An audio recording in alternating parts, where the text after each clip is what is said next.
What happens when Howard Stern's staff asks him the questions they've always wanted answered? It's time to Ask Howard with Rachel Fine. All right, your staff's got questions, you've got answers. Let's do this. Mike Morales from Howard 100 News asks, who's on your dream A-list jam-packed Stern show? One musician, one actor, one comic. Well, we've had Jerry Seinfeld on. I really like him as a guest. I've had Chris Rock on. I love Chris Rock. Who is a comic I haven't had on yet? I recently had Gary reach out to Billy Crystal because Billy's mad at me, and I happen to think Billy's brilliant. He's mad because, who knows, Stuttering John asked him a question or something. Unfortunately, he still holds a grudge. I'm trying to think of a comic right now that I'd want to have on. All right, but musician, I've said this before, Mick Jagger would be really great. I'd like to ask David Bowie some questions. You know, I've had Bowie on musically, but never to sit down. I don't know that he would. So that would be interesting to me to ask Mick Jagger about the process of writing songs and his life. And you said a comedian, an actor? Actor. Any popular actor is a good guest for our show. You know, Brad Pitt would be good for our show. Jack Nicholson would be awesome for the show. And I know Jack a little bit. I've actually had dinner with him a few times, but I don't know why. I guess he just, you know, maybe he's just old that he doesn't care. He's done it all. Those kind of classic guys who have had long careers and have been in incredible movies and had incredible roles. I mean, I would have liked to have interviewed James Gandolfini after The Sopranos because I think he was so brilliant in it. So, yeah, Jack Nicholson would be one, the Stones, and comedian-wise, who the heck is out there that I haven't spoken with that I want to? I can't think of one off the top of my head. Gotcha. No. Question from Scott DePace at Howard TV. Do you want to go golfing with me sometime? No, I am not a golfer. And Scott is probably the biggest proponent of telling people that I didn't hit a 300-yard, what is it called, a drive or a putt? I don't know what the difference is. A drive. Okay. And the putt's the short thing. But I went on a driving range, and this is what the pro told me, and this is what Jimmy told me, that I was hitting it out about 300 yards. I'm not making that up. I mean, he can't deal with it. I don't want to golf with him. I never want to play golf again because, number one, I'm sure I could never duplicate what I did. Right. So then he'll be like, I told you can't do it. I don't know that I could do it again. I was in the zone. No one was really paying attention to me. No one was putting any pressure on me. And I was able to whack the ball. So Scott thinks I'll get out there, play with him, and he'll humiliate me, which probably he will. I don't even know the rules. I don't even know what it is I need to do. And I would also be miserable out on a golf course. I would be sitting there the whole time thinking about what else I should be doing. Yeah. Yeah. It's a tremendous waste of time for me. Question from Jason Kaplan. Jason asks, everybody always dreams about being rich. When you first got rich, what was the one thing that you were dying to buy that you were finally able to get? I never felt wealthy. I never felt that I was a wealthy person. I think like a poor person. I grew up with parents who lived through the Depression, took the worst of the Depression, had absolutely nothing growing up. When I say nothing, I mean, where's the next meal coming from? We can't pay rent, we have to move. They get shoes off a cart, that whole thing. My mother had one pair of underwear, never had a doll, never had a toy. And I have taken all of that in as if it happened to me in some weird psychological transference. So to me, my main concern making a living was, would I be able to provide for my family? Would my children be able to go to school?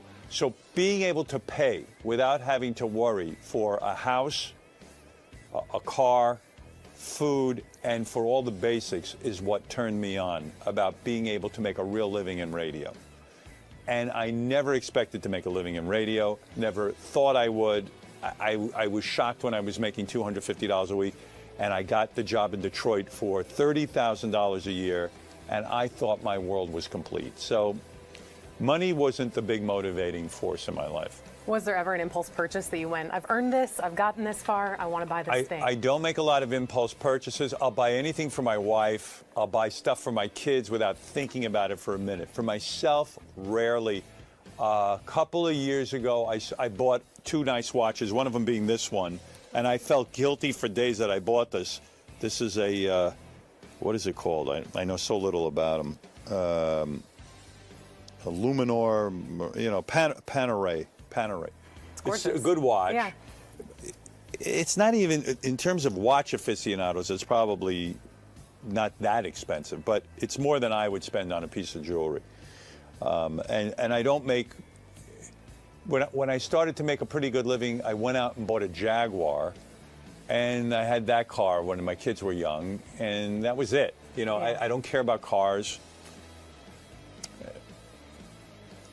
You know, that was it. I'm just not an extravagant human being. That was great. Thank you so much. I thought that was really informative. I agree. I learned a lot about myself. Me too. Yeah.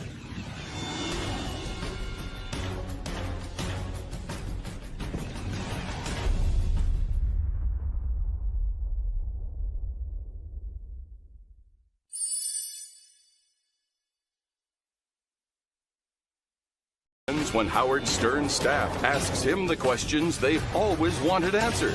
It's time to Ask Howard with Rachel Fine. All right, your staff's got questions, you've got answers. Let's do this. Mike Morales from Howard 100 News asks, Who's on your dream A-list jam-packed Stern show?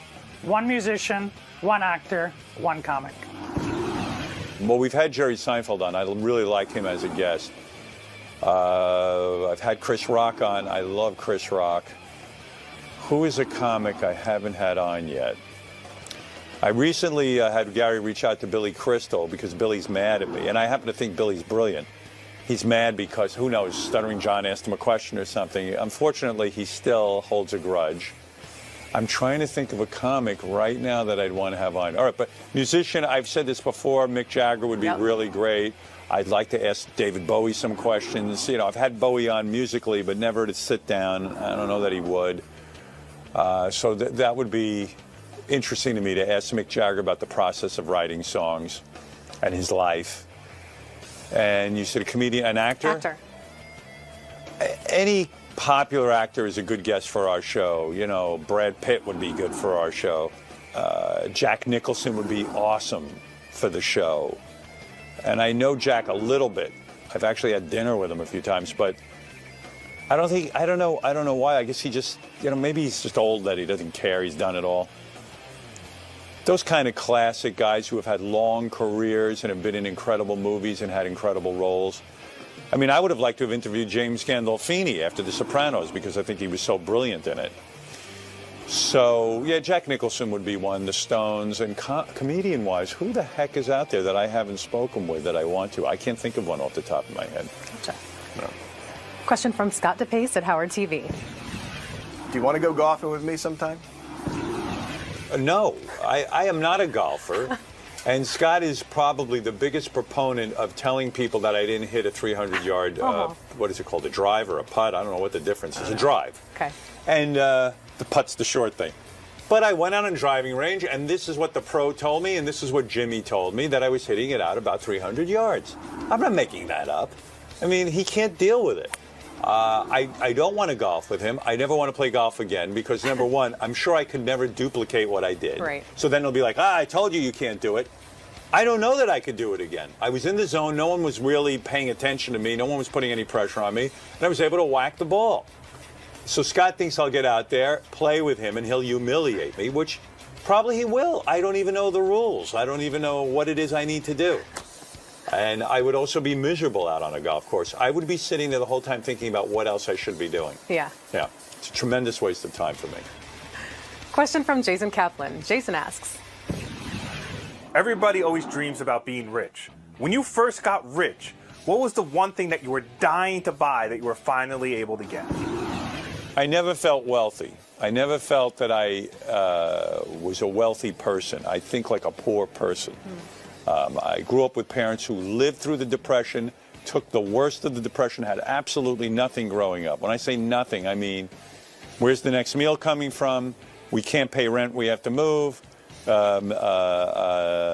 get shoes off a cart, that whole thing. My mother had one pair of underwear, never had a doll, never had a toy. And I have taken all of that in as if it happened to me, in some weird psychological transference. So to me, my main concern making a living was, would I be able to provide for my family?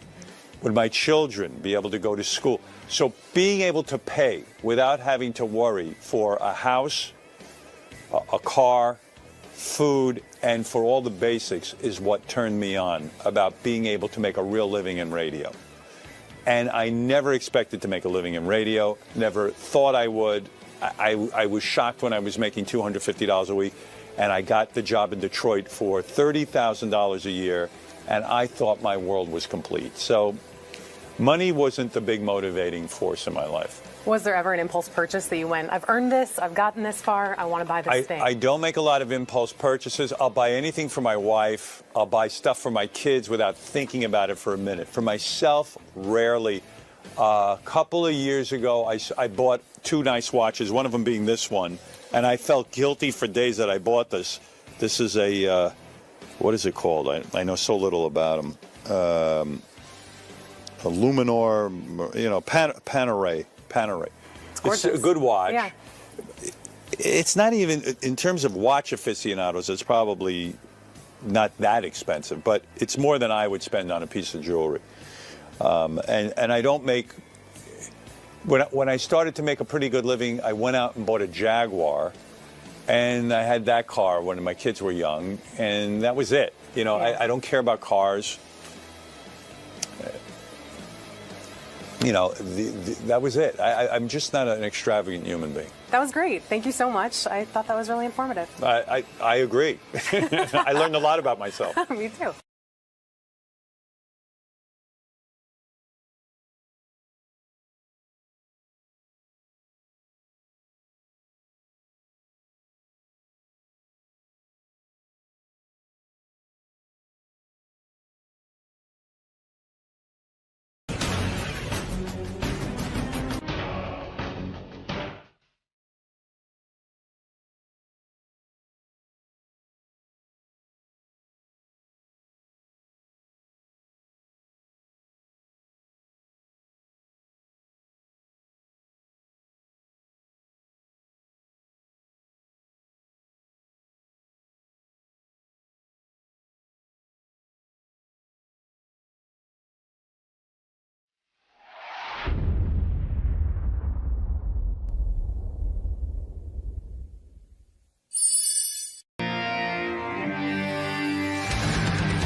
All right, do Richard notes.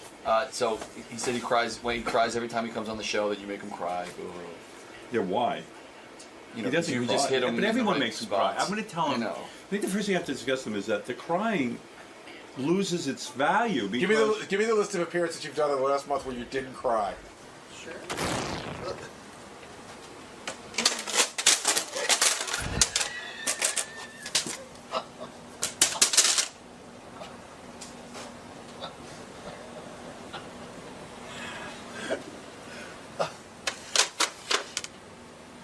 Are you looking at the Wall of Fame? What's that? They did not fall. They just fell? They all fell off the wall. Just now? Just now. What the hell is that all about? It's like you have psychic abilities. Come on. He tried to kiss him. Come on, Mrs. Simmons.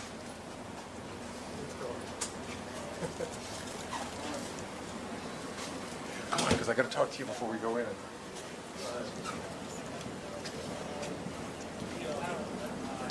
Don't you know how to say hello to a lady? Hello. I just realized I don't know how where the mic is. Richard, you know, one of the things I realized is we use a headset, right, with a microphone on it, and with the hair gel, I'm just gonna have to put it on. I'll just work with me. I'll put it on in a weird way. You know what I'm talking about? I won't miss it either way. Welcome. Are you looking forward to this? This what? Reuniting with Howard. Let me just a minute.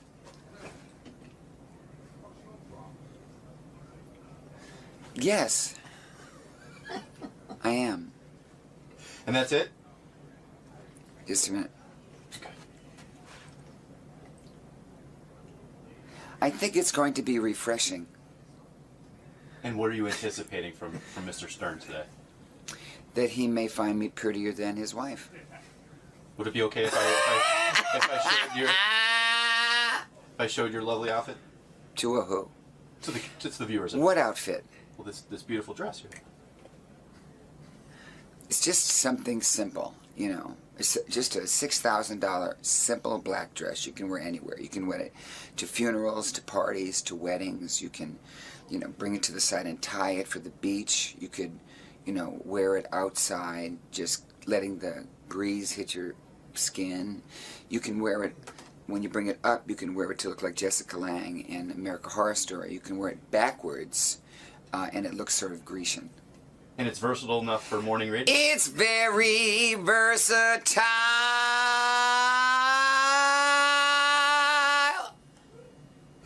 All right, we'll see you in the studio. So Richard Simmons is here. We're going to start with him. He's here early. We've got such a packed show, we had to squeeze him in early. All right, let's Richard, predict how long it will be before he sits down and cries. Oh, wait, there's a very pretty girl out there. That's not Richard. What? That's a pretty, pretty girl. What a pretty girl. Who is this beautiful young lady? Did he take his own advice and get a new do? Who is that beautiful young lady who just walked in? Hi, sexy lady. Looks like Lady All right, Gaga. Don't, just come on the microphone. Lady Gaga's here. Lady Mama. All right, come over here because it's not. You're on radio, Richard. I mean, ma'am. Lady. Lady. There's a beautiful young lady with beautiful purple hair and gorgeous dress. Hello. What is that, darling? Hi. Just sit down because Are you're you wasting gonna time. talk? I want to talk to you. Hi. Richard, you're in full drag. How long does it take you to get in that outfit? Seriously, because you have a beautiful wig, and even your nails are done. And those are, I assume, what, like they a aren't fake press-on nail? nails. A press-on nail? Yeah. Did you go to a salon and get those nails? No, I did not go. I did it in the room. It took me 5 minutes. A press-on nail? Yeah. You want to sit? Look. Yeah. Try one on. No, I don't want to Here. touch it. It's disgusting. No, come on. No. Let me wash it. No. Please, Jesus. Yeah. The man does not like to be touched. When you dress in drag, why not titties? Why flat-chested? Seriously, did you give consideration to stuffing your bra? Howard. Seriously, to No, make the this is illusion. not serious. This is not serious. This is not. This is pretty serious. I think this is It's like not First of all, Halloween. What is it? I think we're meeting the real you. I'm happy to be here. I'm happy to have you. No, I Thank really you. am. I've missed you. Let me ask you something. Why would a heterosexual man like yourself, seriously, dress up as a woman? And I know, listen, I know it's just one thing. You're It's just one. heterosexual, and I know you love women. No, listen to me. 13 million. What? 13 million what? That's what how you're much. worth? That's what it cost when they want me to do this. No, what I'm saying is, It cost people give me 13 million. you Robin's have here. Do you have a doll collection? Robin, hi. I miss you. Hi, Do you have Richard. I miss you 400? too. Do you have 400 dolls in your collection? 2,200. 2,200 dolls. Yeah. I would say, here's a guy. Where do you keep You're those as masculine as anyone I know. You love girls. You want to get Can you married. take this off of me? Why do you wear? What is he taking He's off? taking off his jewelry and his woman's outfit. Can you take off your wig so I can put a pair of headphones on you so you can hear Robin? Just a minute. Oh, you, No wonder he's Look what I screaming did so for you. loud. wow, Come a on. skull shirt. You like skulls? Huh? I like your skull. If anything happens to you, I'm going to lick your skull. I want to own it. Richard, I was reading about your shorts. Do you own 400 pair of those shorts? That you Now love it's to wear? about 600 because people buy. Are they flammable? In other words, I heard that they can light It's a on little fire. purple bag. Oh, hold on. Where Richard, is it? Richard, focus on me. Okay. Put on headphones. La la la la la la. I Give him love Howard. Yeah, because he's all over the place. I love Howard. Now what is he doing?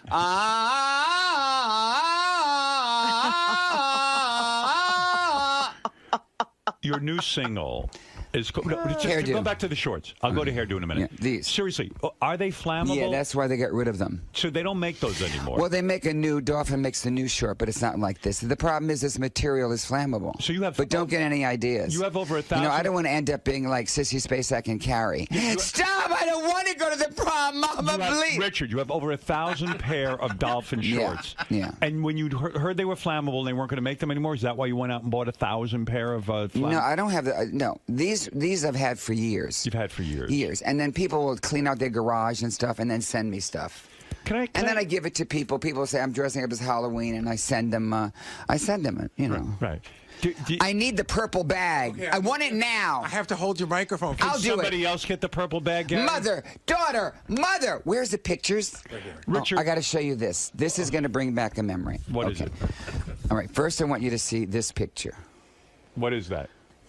I don't know what that. Oh, that's when you dress like a man. Look. Yeah, I remember that. That was great. That's drag. Hal. Do you remember that day? Do you remember that day? I do. You were Get me the fabulous. purple bag. I'm leaving. to dress as If a I man. don't get the purple bag, I'm going to go do an What are you gonna oldie do? station. I'm not kidding. It's on its way. What's in the purple bag that you need? I'm just taking this off and fluff my hair so I Okay, can. good. All right. So, did you like hairdo? Richard has a new single out called Hairdo. This is serious. Yeah, it's serious. It's as serious as anyone can be. What the sales must be through the roof. When I heard this, it's a rap song featuring you. Yeah. It's fantastic. When did you get into rap? When did you first discover you could rap? Well, Look at that hairdo. I just decided. Put the wig back on. I'm trying to find something to throw. No. Seriously, then why you have to say those things to upset me? Stop it. No, You I look mean it. great. You always have to put. There's something you always have to put down. You're 65. You look like you're 20.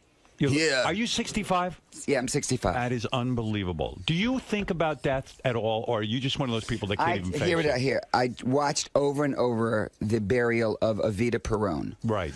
And why Evita Peron? Were you a fan? because it was a beautiful Where do you coffin. have that? Right. And she had 5,000 Yeah, where do you flowers. see that? Where do you get Where do you get that? or take away his microphone? Now he has one in his headphones. That's good. Yeah. So now I did Wait. hairdo. Yeah. I think that music is wonderful. We love music. It's our Yes. therapy. It makes people happy. Who invested in this? In other words, you had to go in a recording studio. Did you put up your own money, or did some record company put up money? No, I put up my own money. I had to figure that. Chris Phillips and Kathy Phillips, they do the music. All right, here is Hairdo. Let me play it for Robin, who has yet to hear it, which is unbelievable that she's the last person in this country who hasn't heard Yeah, I don't know Hairdo. where I've We're ready. been. We're ready. Here we go. Wow.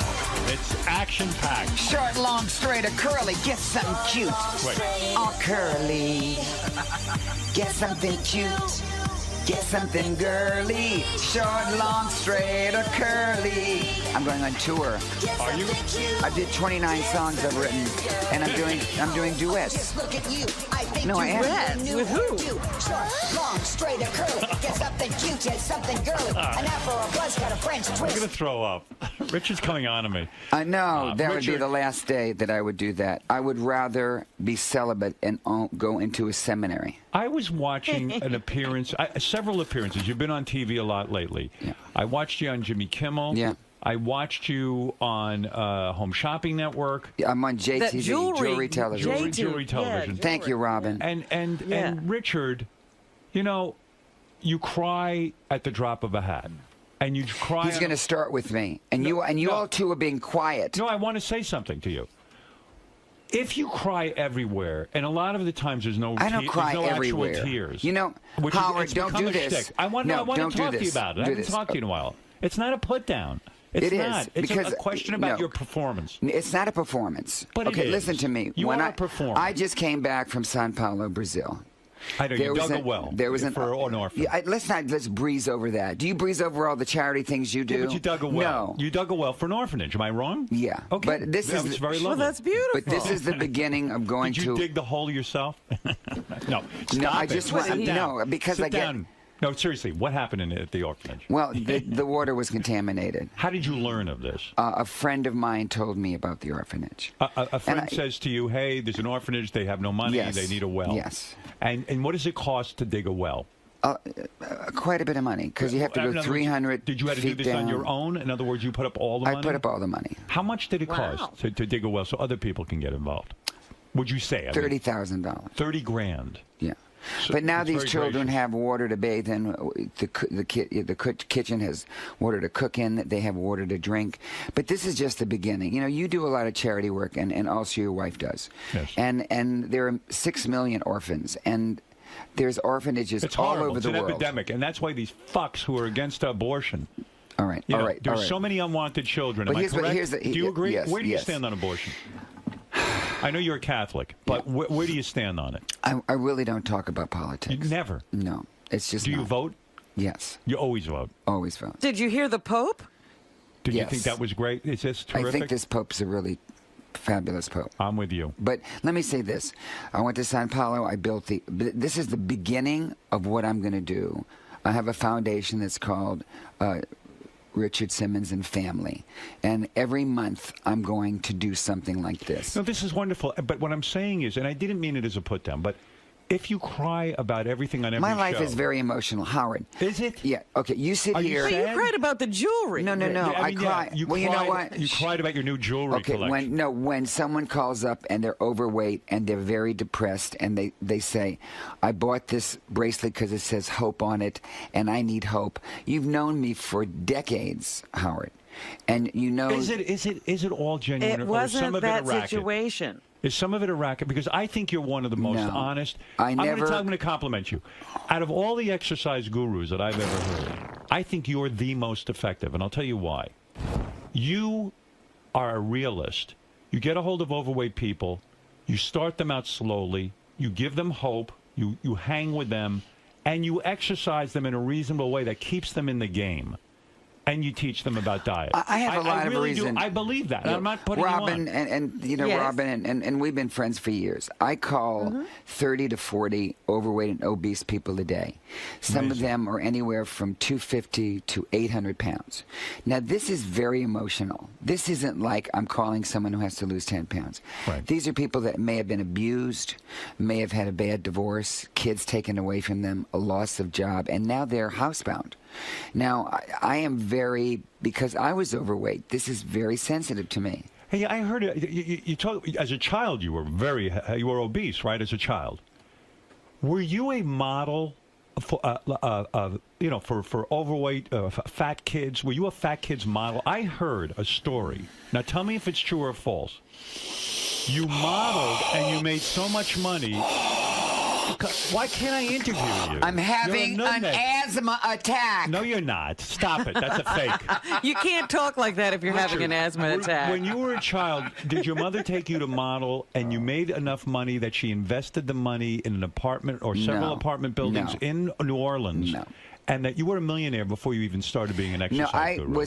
I was successful doing modeling later on, and my parents said, well, you know, this was just a fluke. You need to really not spend this money. And were you an overweight model? I was. Yeah, they were called chubby models. And could you make that kind of money where you were doing well? I mean, because regular models don't make that much money unless they're supermodels. No, you know, I did well, but you know, but when you're overweight, it's sort of a paradox because you know, I tried to lose weight because I hated the way I looked, and I thought others hated me. Right. And so. What are we talking about? I'm not here to talk about that. All of a sudden, you're going down, ease on down the wrong road. Why are you it's so, like why Dorothy. don't you ever talk it's about like your you're life? Dorothy and you got Toto and you're going down the wrong. But you can't Why come am I in off here. the yellow here to brick road. say, You can't come in. I love you. Stop. Come here, touch me. No, I don't want to touch you. Come here. No, I want to Richard. say. No. I've taken a shower. I've cleansed. I don't want to touch cleansed anybody. I went to St. Patrick's. I cleansed with holy water. It's not you. It's just I don't want to touch anybody. Anybody. Why is that? Because I have a germphobe. Look, what I'm saying. Can we just hold hands for a minute? No. That's the word. I've got to. What if I spread this? Look. No. Wait, look. No, I'm really not look, into it. Look.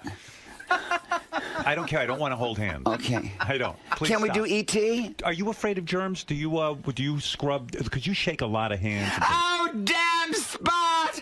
Oh, damn Spot! Leave me! You know what I'm worried about with you? Yeah, what are you worried about? Dick Simmons here. What are you worried about? First of all, why won't you talk about your early life and modeling? Sometimes it's painful. It's too painful for you? You know, do you have parts of your life that were painful? Absolutely. I know them, but and I'm not going to about bring them up because I'm a Gentile man. No, but I certainly am. I came here to talk about a couple things. I came to talk about... Yeah, but you can't just plug. It turns people off. Listen, no, I'm not...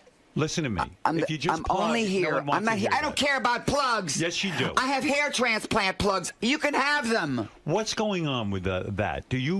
Now, I read somewhere you have to spray your head. Well, you know, I have bald spots. Do you have a bald spot? No, I'm pretty good. But you will one day. You think? I don't know. I'm doing pretty good. Listen to me, Beelzebub. One day you will. Why did you get hair plugs? Why didn't you just shave your head? Because I look like Annie that had been in a fire. You were concerned about about your appearance? Let's say that a woman has an illness and she loses her hair and she looks in the mirror. You know, it's all about how do you look in the mirror and if you like yourself.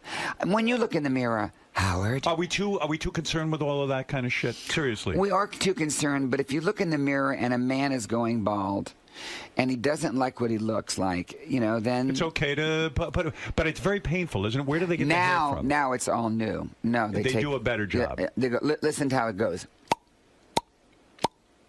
That's how they do it. But you know, the only reason... I get a lot of emails and tweets about this show. No, but it talks about hair transplants. No, you're going to wait. No, you're going to wait. No, you're going to wait. I'm worried about you. And they say to me, I'm worried about you. I'm so worried about you. You're spreading yourself too thin. You sit there with the talent people. Then you do this. Then you go to the large mansion.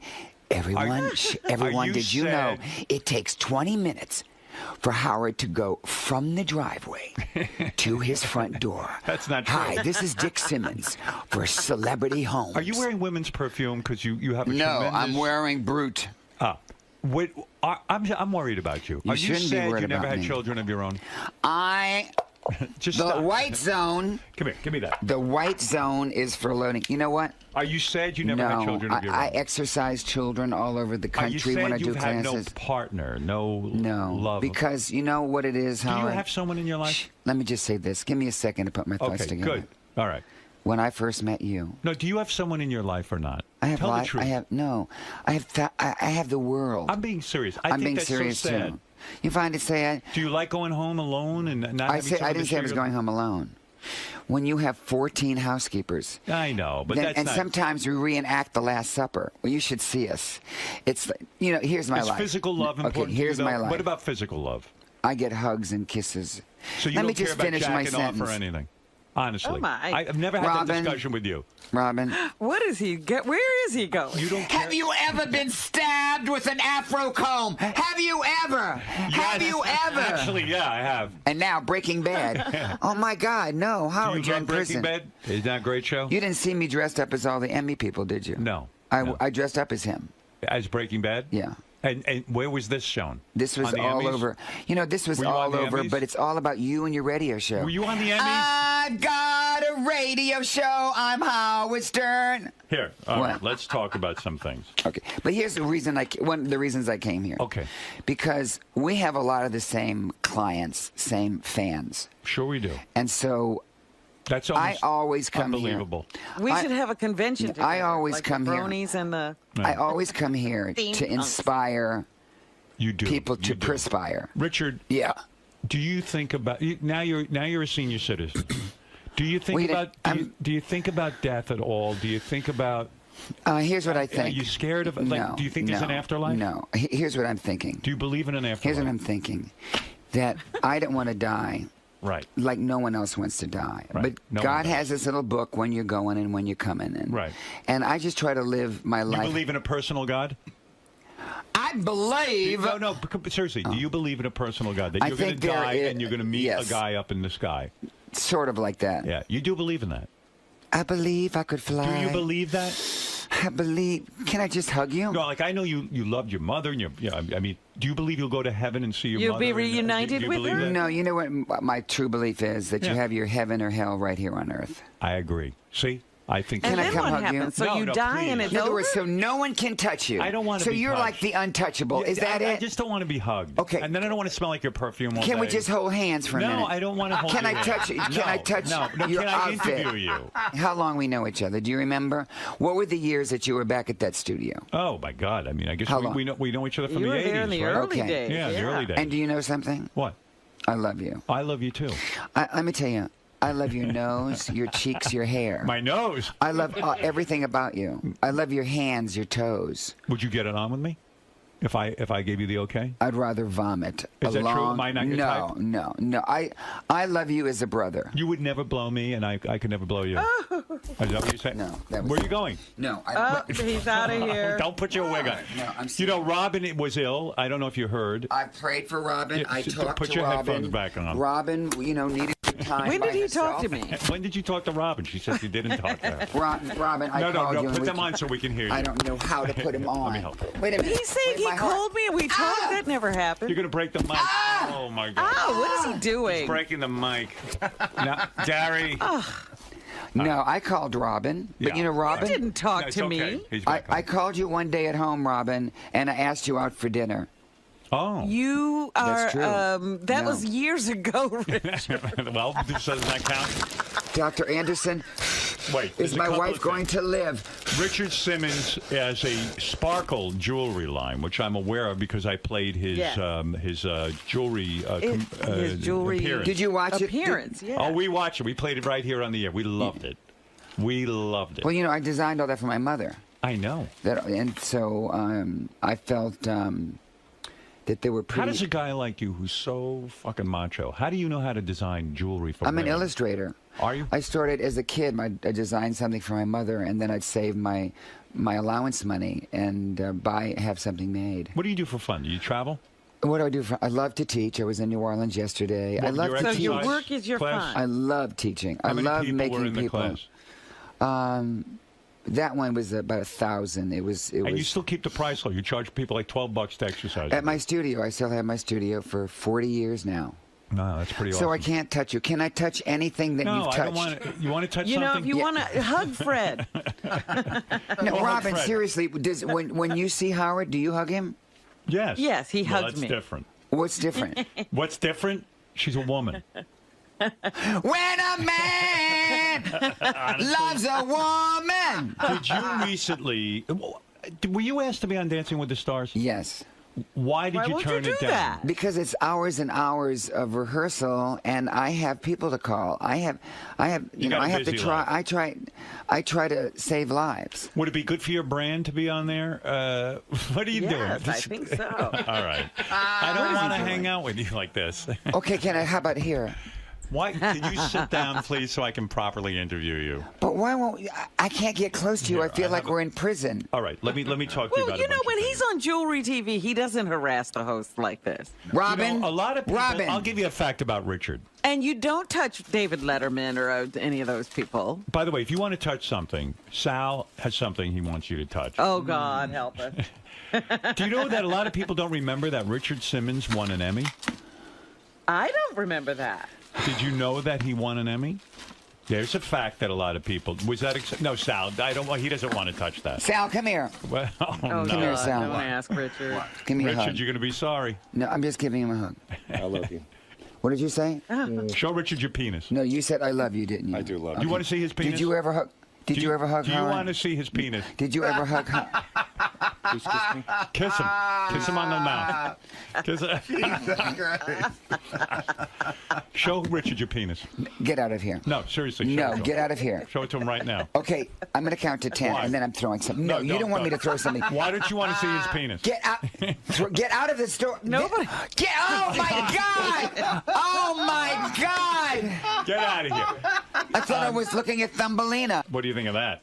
What do you want to answer me about? All right. I wanted to talk to you seriously about, first of all, Project Hope. I want to congratulate you on that. I happen to think it's a wonderful thing what you're doing. The fact that you built a well for an orphanage is pretty fucking great. And so And now I want to applaud that. understand this. You say, what is Project Hope? Project Hope is just cardio and toning and my food mover that's been around for decades. It's just all a program of exercising. You know, it's all about self-worth. Yes. If you don't have self-worth, you have nothing. I don't have self-worth. But if you have self-worth... You know what I say, Richard, now? It's self-love. But this one Who says that? Robin? I say that. Yeah. You have to well, love it's about yourself. if you have self-worth, you'll inherit the earth. And Gaiam put this together for me, and you know. Let me ask you, because you're so giving, and seriously, when you do all this charity work, and even when you call people every day, at some point, doesn't it become draining? Because I've heard some people with you, especially obese people, who start to depend on you so much that, like, they can't even blame you. You become the new addiction. It's almost unbelievable the amount of time you have to put in with these people. I don't mind. That's what I'm supposed to be doing. Look You how don't much feel time. drained, or no, you look feel how much energized? time you get up at 3 o'clock in the morning and get here to help people. Why do you know. think a guy who was, you were beaten as a child, you got into fights, you were called names. Why do you think you're so loving and giving? If you had I think that I kind don't of time? judge people. I think that I love them unconditionally, and I think I want to help them because I helped me, and I haven't gained my weight back in all these years. See, I always felt an underlying anger with you that I don't think you've ever addressed. Anger? Have you ever been in therapy? You're talking about anger? Yeah, this is what I'm talking about. No, you're talking about anger. Is that what you want? You want to see anger? No, stop. Fine. You want to see anger? I'm going to tell you anger right now, because now you're going to see it. Don't you take apart the You're studio. going to see anger. I'm going to bring Salem with his penis. If you just screwed up my entire deal here. Look at me. No, your cleavage is showing. Just tell me that you love me. I do love you. Tell me how much you love me. Like on a scale of 1 to 10. A 1. A 1. I love you, a 1. Is that true? Oh my goodness, I don't even think you can call that a 1. I don't I'm love not you. loving what you're doing. I don't love you a 1. You know what I love you? We love the sinner, not the sin. No, you know what I love you? I love you a 15. You do? Stop that, Gary. Gary, you're going to knock us off the air. No, we're not. Yeah. I love you an 18. All right, well, thank you. All right, now let me interview you. I want to talk about your jewelry line, and I want to talk about RichardSimmons.com and all that other stuff. Gary, do you love me? I do. Now watch this. Watch this, Howard. Kiss him. No, look. Kiss him on the mouth. Now look at that, how nice. Wow, isn't that nice? That's nice. Well, that's nice. That wasn't hostile. Richard, you... what is all this stuff? It's unnecessary. What is this? You should take that. It's Mambo. You'd like it. Yeah. What is it? It's a perfume for you. I bought it for you, yeah. No. No, it's a cologne. Is this yours? Yeah, it's a delicious flavor. Hi. It's cologne. No, there's something wrong with this. No, there isn't. No, it isn't. Wait a minute. Hey, I'm Were you Dixon. bullied as a child? Were you bullied? I'm going to just tell you one story that's going to make you very sad. Go ahead. Give me a story. When I went to the bathroom, you know, and you close the door to go to the bathroom. Okay. No, when I was a kid. Oh, okay. They put lighter fluid under the door and light it. Who's they? Oh. In high school. The other students? Yeah. Wow. So Why? Because you were... Because I was fat, because I was different, because I sang songs, because... Were you joyous as a kid, or were you... Joyous, very. My whole when life kids has are been... lighting the bathroom my on whole fire. life has been, can I make somebody happy? Can I make somebody laugh? I know you love women, and I know I know you fuck tons of broads, and that's your business. You know something right But now. I'm leaving here. Were you perceived as effeminate as a child? Yeah, I was perceived more than effeminate, different. A little silly. You didn't try to disguise when you were in high school. Did you try to tone down your natural? I tried, but wearing my mother's heels to class. No, you come on, be serious. No, I was me. I always was me. There's a lot of people. This is you. There's a lot of people in this world that are afraid to be themselves. Are you hosting the Pride Parade? What did I read? No, I'm in the Macy. I'm in the the Thanksgiving Day parade. 2013, Richard appeared at an LA Pride kickoff party. I went there and taught a class. You did? Yeah, taught an exercise class, and Was that a great day? Gave a lecture about the smoking and the drugs and the drinking and how it was going to age them, and that it's okay to have a good time, but not like this. And then I said to them, you have parents that cry themselves to sleep every night because they're worried about you. When kids would light the fire. Under the stall door. Did your mother was your father dead already? No, I never told my parents. Why? I mean, I used to be hit with a baseball bat in elementary school in the head until I fell on the floor. But I never could tell my parents. Why? The thing is, why didn't you tell your parents? Why didn't I? Yeah. Because my father was 50 when I was born. My mother was 38, so I didn't want to do anything to upset them. But don't you go to a parent for protection? Don't you think that is something? If you had a child, wouldn't you? I had to deal with it on my own. You did? I had to. How did you deal with it? Did you fight? Did you physically fight? No, but words are the most powerful weapon. So this guy kept hitting me in the head with the baseball bat for a long time until I just said to him, I'm bleeding. I've done nothing to you. But both his parents were alcoholics. So, it's the family tree. And you felt bad for him? I felt very sad for him that he came home and his father was drunk. And Did you go to college? Yeah. Where'd you go? I began in Lafayette, Louisiana. Then I went to Florida State, and they sent me on an exchange program to Florence, Italy. Did life get better for you when you went to college? Did you suddenly get accepted? I mean, it sounds like a horrible, horrible childhood. Well, I mean... Did you get accepted into college? You find the people in your life that accept you and love you unconditionally. But sometimes you have to go through a lot of people. Because back then, people weren't as accepting as they are now. Yeah, well, you know what? We live in a world now that's not very accepting. I hate to tell you that. No, it's not. You know, I mean, but a you can little go, more at some you know, places. just a little more. It's like our country doesn't treat seniors the way they should be treated. You know, we see an obese kid and we yell at them and call them names. That's not the way to do it. I mean, last week I put like 30 kids under the age of 18 on food programs, telling them like, "Oh, are you getting bored with this conversation?" No. I was actually, you know, it's thinking like that was nice. I'll say, okay. I think this is the most honest you've ever been. Yeah, no fried foods for 30 days. Right. Red meat once a week. You know, portions. I write everything down. What did you have for breakfast today? I had a little Raisin Bran because I had to get move your bowels. How many times a day do you move your bowels? Oh my! Seriously. Now we're getting too personal. You don't want me to come over there, and then you talk about my bowels. Okay. This is how he gets close. No. I don't want to hug. Wait. Does Howard want to see you? Does Howard not want to see you? I want to thank Richard Simmons for coming in. I want to Where say, is he? wait, no. For more information, Richard, I don't want to hug. Did you see Jurassic Park? Let me thank you first of all, and tell people for more information on the Richard Simmons. What is Richard there for? What is he there for? Let me do this. On the Richard Simmons project, Hope. Okay, and you his can go to the website. What? HopeUnlimited.org.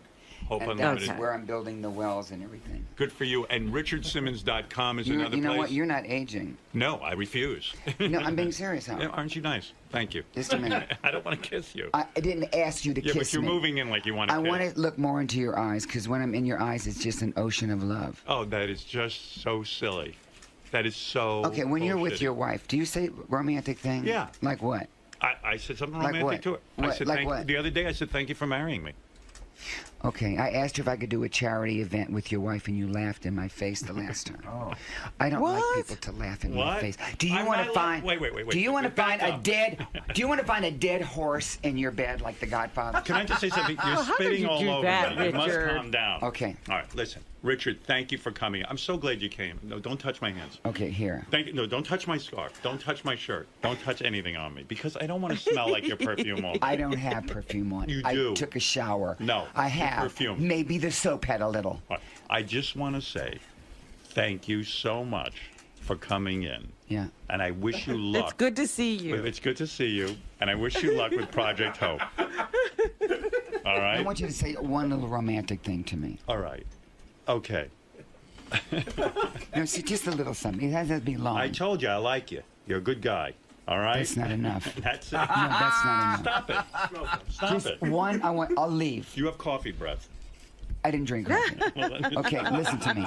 Look, I'm not going to touch you. We're too close. Okay, all right. Wait, how's this? All right, thank you. Wait, how's this? Yeah, right. Stop it. All right, I'm What going are to you end doing this now? now. Is this one uncomfortable? romantic, just Yes, it's uncomfortable. No, just say something romantic to All me. right. I think you're a very good person. I really, That's not truly romantic. do. I think you're a great guy. What about my face? What about it? I'm saying, What am I going to say about that go face? ahead. That You're, fabulous face. Don't say any, oh, no, I know what you were going to say. What? No, I know, and that would be hurtful. What? We've been getting Oh. along so well right now. Why? All right, I'm going to say something romantic, okay? You want something romantic? I'll give it to you. You have beautiful balls. I wish I could have- tongue your what? balls. All right, you want to get romantic? Let's go. I wish I could. That was so unnecessary. What? I'm not You one of just these said, let's people do something that romantic. come in here and you say those things too. I wish I could take my tongue and run it up your balls. Gary. Is that romantic enough? Just say something sweet about What? me. Do you think that's romantic, Gary? I do. Yeah. I wish somebody You're would. in trouble. I wish somebody would say that about my ball. Okay. What do you think of what I said to you? Does that turn you on? I think it was horrifying and disgusting. You wouldn't like that? Yeah, let me ask you. That is not wrong. You said you wanted something. Maybe 15 or 20 minutes more therapy. No, stop. I'm going to say serious. something nice. Okay. You have a happy face, and I like that. Okay? All right. That's it. Can I have one little kiss? Can What? you act like Are you you just insane? Stop Wait, it. can I don't want to kiss you. Okay. All Wait, right. can I have a little I hug? want to thank Can I have a Richard. handshake? A what? A handshake. No. No. I don't want- Would a friendly hello He can give do you a fist bump. Shut Want up. a fist bump? A friendly fist bump? No, don't touch my hand like that. Stop it. You're killing me. You're killing me. It really You're hurts. going to make the break like 8 hours. Yeah. Okay, let me just say this. What if I just lick your hand? No! Richard, I do love... Get over there. Get over there. And now, Planet of the Apes. Richard Simmons, everybody. And please go to richardsimmons.com and go to... What? Project Hope Unlimited. Project Hope to Unlimited. Help me with our children. All right, we'll be back right after these words. The great Richard Simmons, and thank you, Richard, for being here. I love it. I love you. Sal, you've shown your schlong to so many people over the years. Where does this rank? I mean, what's going through Number you? one. It was amazing. What a great feeling. Are you a little upset that you watched the two greatest moments in my life is when my children were born and showing my penis to Richard Simmons. I feel so good. And I kissed him. Are you regretful that you didn't have more schmegma on you this time? No, this was fine. This was just enough. And I've never had a masculine man like a macho man, look at my penis and throw something at it. It was pretty wild. I'm going to the bathroom. Do you have to come to the bathroom? Well, I just wanted to hear what Dick Simmons thinks about Howard Stern. I love Howard. If he was not married, I would marry him. There you go. I would just marry him. I love him. I can't think of too many people I can say that about.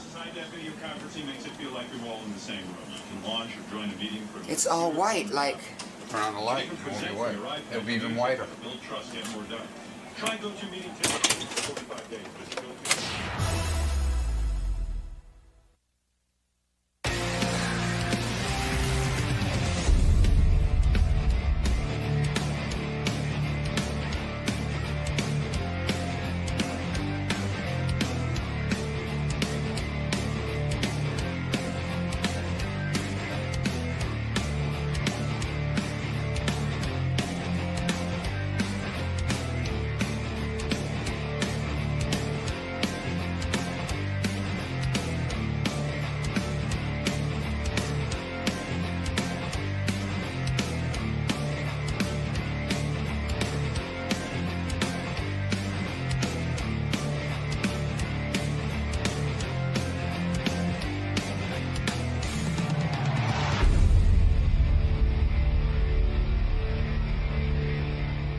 I don't know if you want to get the Eric Stoltz thing, how he was supposed to be the Marty McFly character, and then he was dropped after 4 weeks of filming. So if I can comment on that, what I read in Rolling Stone was he was doing Family Ties, and he was working on Teen Wolf. And he said he had to put the stupid makeup on every day. Yeah. And it just so happened in the same town they were shooting Back to the Future, and Chris McGlover was a good friend of his, and they went out one day, and he said he went back to his trailer, and he goes, I'm fucking in this shitty movie, and he's in a fucking Spielberg movie. And then 3 weeks later, they call him, and they go, hey, Stoltz is out, you're in. Wow. And they said they even thought about, they originally had him in mind for the part all along. Wow. Last thing is... So why'd they get Stoltz? That never is explained in the article. Michael J. Fox is here. I just had a bizarre thought, Michael. Hey, good seeing you. What's happening? You had a bizarre thought? I have bizarre thoughts every 2 seconds. Yeah, that's what I said. But if the show... Good to see you. If the show is about... if the show's about a guy with Parkinson's, which you have... Yeah, I'm cheating. But there are times... Well, no, you're not cheating, but I just thought about this. There are times on the show where you have to portray Parkinson's, but if you're not having any symptoms at that moment, then you have to pretend to have Parkinson's. You have to act them. It's funny. You're the first person that's keyed in on that. Yes. Yeah, there are times when I have to fake that I'm symptomatic, and it's strange. It's confusing. It is confusing because, you know, you're playing yourself in essence. You're playing a guy who had to leave television because he's diagnosed with Parkinson's, which, by the way, I would imagine most people don't even know how to react when they're in the room with you. Like, do people start acting like, oh, I'm so sorry, I'm so sad, is it like a bizarre sort of change in life? People that don't know me do, but people that People that know me know I'm pathetic for a million other reasons. Because I always think of you as like your They should be saying, I'm so sorry all the time. Yeah, right. Exactly. People should have been sorry before you got Parkinson's. Yeah, they really should have been. Yeah, were you a bad like I don't want to say a bad guy, but you like you even dropped out of school when you were in the 11th grade. Yeah. Like that's sort of badass to do something like that. When you go to your parents and you say, "I'm dropping out of school." Yeah, my father was really cool because he was a military guy, and then he was in the police department for a while, and he was a no nonsense guy. He was a no BS guy, and he thought acting in show business was really for weirdos and fairies. And so when I went to him and I said I want to drop out of school and move to the States and be an actor, he really surprised me. He just looked at me and said, "Well, if you want to be a lumberjack, go to the goddamn forest." So he drove me down. Wow. That's pretty nice. That's something you didn't expect, but you know, fathers can be tough. I thought you were from a showbiz family. That's what I thought. Because it seemed to me you came on the scene really young. Yeah, I was when I started Family Ties, I was 20. But I'd moved down to the States at 18, and I'd gone through 3 years of like the kind of requisite eating plain wrapped macaroni and sleeping and ducking the landlord and losing my phone and all that stuff. When you got the job on Family Ties, it was sort of a miracle, right? Because Brandon Tartikoff, who was the head of the network, it was on NBC, right? Yeah. He said he didn't want you. You were too short. You didn't look right. This is what I heard. Yeah. That you didn't look right with the cast. Well, his line was to Gary Goldberg, who produced it. Gary was defending me and trying. After hating me, Gary hated me at first, right? And then I got back in with him, and then he became my champion. He wanted Matthew Broderick, and Matthew wasn't available. That was the story of my life back then. Right. I found out about things after Matthew turned him down. Is that debilitating as an actor when you find out the role you got was just turned down by a bunch of other people? Like, don't you want to feel special, like you were the only guy who could play that role, or you didn't care? As long as the check's cleared. Really? Yeah, I mean, it didn't bother me too much because I was just a punk up and coming kid, and but when Gary was fighting for me with Brandon didn't want to hire me, wanted to fire me after the pilot. Wow. And he said I can't see this kid on a lunchbox. Wow. And so then later on, when after Back to the Future hit and stuff, I had a lunchbox made with my picture on it. Sent him one? And I wrote, "Here's for you to put your crow in." and he was really sweet. He kept it on his desk for the rest of his life. I love stories like that. Everyone who has some success in their life has a story like that there was always one guy who told you were never going to be successful. You mean you got as far as shooting a pilot, and Brandon Tartikoff wanted to take you out of that show? Yeah, because I essentially looked weird. I didn't look like Bobby Sherman or. Yeah, but in a way you did. I mean, you were this cute, young-looking guy who girls fell in love with. What does Brandon know is what we're learning here. Yeah, right. Isn't that so? Network executives and their thoughts. Well, that's one of the cool things is that Brandon is considered, and rightly so, like one of the geniuses of television. Right. He was. And he was. Right. But yet he thought I was no good. And then he became another champion of mine. Well, of course. I mean, when you think about it, it was easy once he did. When the show went on the air, it was a hit pretty much right away. I mean, it built, but it did well, right? Well, we were kind of like, we had a following, and then the Cosby Show came on. They put the Cosby Show in front of us, and then we were huge. America's second favorite family. Yeah, and the show was originally written for Meredith Baxter Birney, who was that was really her show. You were sort of like one of the supporting characters, right? And not only did you become not only did you get the job, but you became the central focus of the show. It became your show. Yeah. So at what point does Brandon Tartikoff walk into the dressing room and say to you, "Man, was I wrong about you? Please forgive me. I am embarrassed"? Well, he was so great. He was such a nice guy, and he came in about 84. Oh, I love that. And he really and then we would have lunch all the time, and he was just such a great guy. He started in Chicago, I think, doing like theme packages for doing the programming on a local station, and like having Gorilla My Dreams week with all the Gorilla movies, and he was a carnival guy. He was a real show business hustler. And this guy Gary David Goldberg, he is that his name? Gary David Goldberg? Yeah. He what a great guy. When a network president says, "I want this kid off the show, get him the fuck out of the show," and then he sticks by you, man. I mean, Gary was amazing. Gary just passed away this summer, and he was an amazing guy. And how old a guy was he that he died? He was 68. What did he die from? He had brain cancer. It was really quick. He felt ill last Thanksgiving, and then he was gone by the summer. Were you close with him even to this day? Yeah. You were? Yeah. I in fact, did the kind of controversial memorial thing at the Emmys. I did a tribute to him. Yeah, I didn't stick all the way through the Emmys. No, it was. I mean, I did one of those tributes, and it was to my great friend, but it was a bummer. It was kind of like, you know, the Emmys, and then every 10 minutes, just when I got rolling and funny, then one of us would come out and say, "My friend died." Right. Yeah, it was a weird show like that. It was a little weird, but I was happy to get the chance to talk about Gary, but it was a bummer. Are you nervous going back on network television in the sense that, like, the ratings game? That I've been pre-disastered. I mean, what do you mean? I mean, I'm used to the like a long time ago. I was talking to somebody about you know. After my diagnosis, I was trying to figure stuff out, and I said, "I'm waiting for the other shoe to drop." And they said, "Idiot, you have Parkinson's. The other shoe already dropped." Right, the shoe dropped. The shoe dropped. So both shoes have dropped. So buck up. Yeah, right. Yeah, everything's fine. Were you angry when you first got your diagnosis? Like, I would be. This is not supposed to happen to me. I'm on a major role in my career.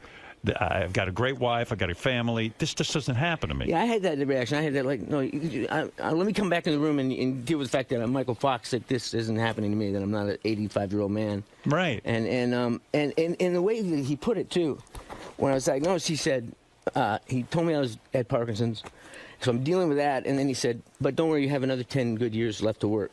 Yeah. And I was 29 years old. Right, unbelievable. Wow. So that was 20-something years ago. So and you know, and people, like, right away when you came out with it, I remember some people were angry you didn't tell people right away. Everyone had judgments to make. I don't know why. And then they decided too that this guy's going to be dead in a year. You don't die. Right. You just have to live with the symptoms, I guess. And you just it was really strange because everybody had an opinion about it, and that kind of really helped me because I realized how bullshitty that was. Right. That the only opinion about it that mattered was me. Yeah. And it was funny too because I testified in front of Congress about funding for Parkinson's and really early on and I didn't take my medication because I wanted them to see what it does to a person. Yeah. And then a lot of people had opinions about that. How dare he not take his medication? And I thought, how dare I not take my medication? What the fuck? Yeah, I mean, what's it to them? What do you have to do with the guy I got pissed off at was Rush Limbaugh, and I was so angry because you were. I remember the story was. It's been a while. You were endorsing a candidate. I think it was a Democratic candidate. I was endorsing a thing, pro stem cell, so whoever was pro stem cell. Right, and thank God you were. I mean, when George Bush was president and this ridiculousness and restrictions on stem cell, I said, if this guy had a son or daughter with Parkinson's or a major disease, he'd fucking want stem cell research. Yeah, absolutely. It's the same argument with abortion.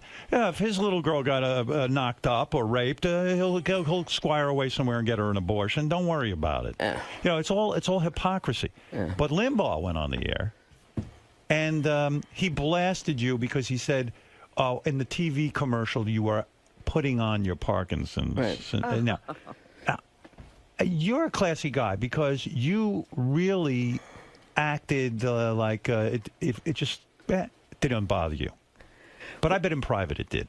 Well, I mean, it's like he was just being a bully. The thing about it is he wasn't smart about it. Anybody can say anything, and I'm entertained by it if they're smart about it. Right. And there's some humor with it, but this was just like the worst part of it was, come after me all you want, but don't like get on camera and shake and I mean that's somebody's mother you're making fun of. Right. It's not me. It's and I just viewed him as a bully and just ignored him. But have you ever run into him?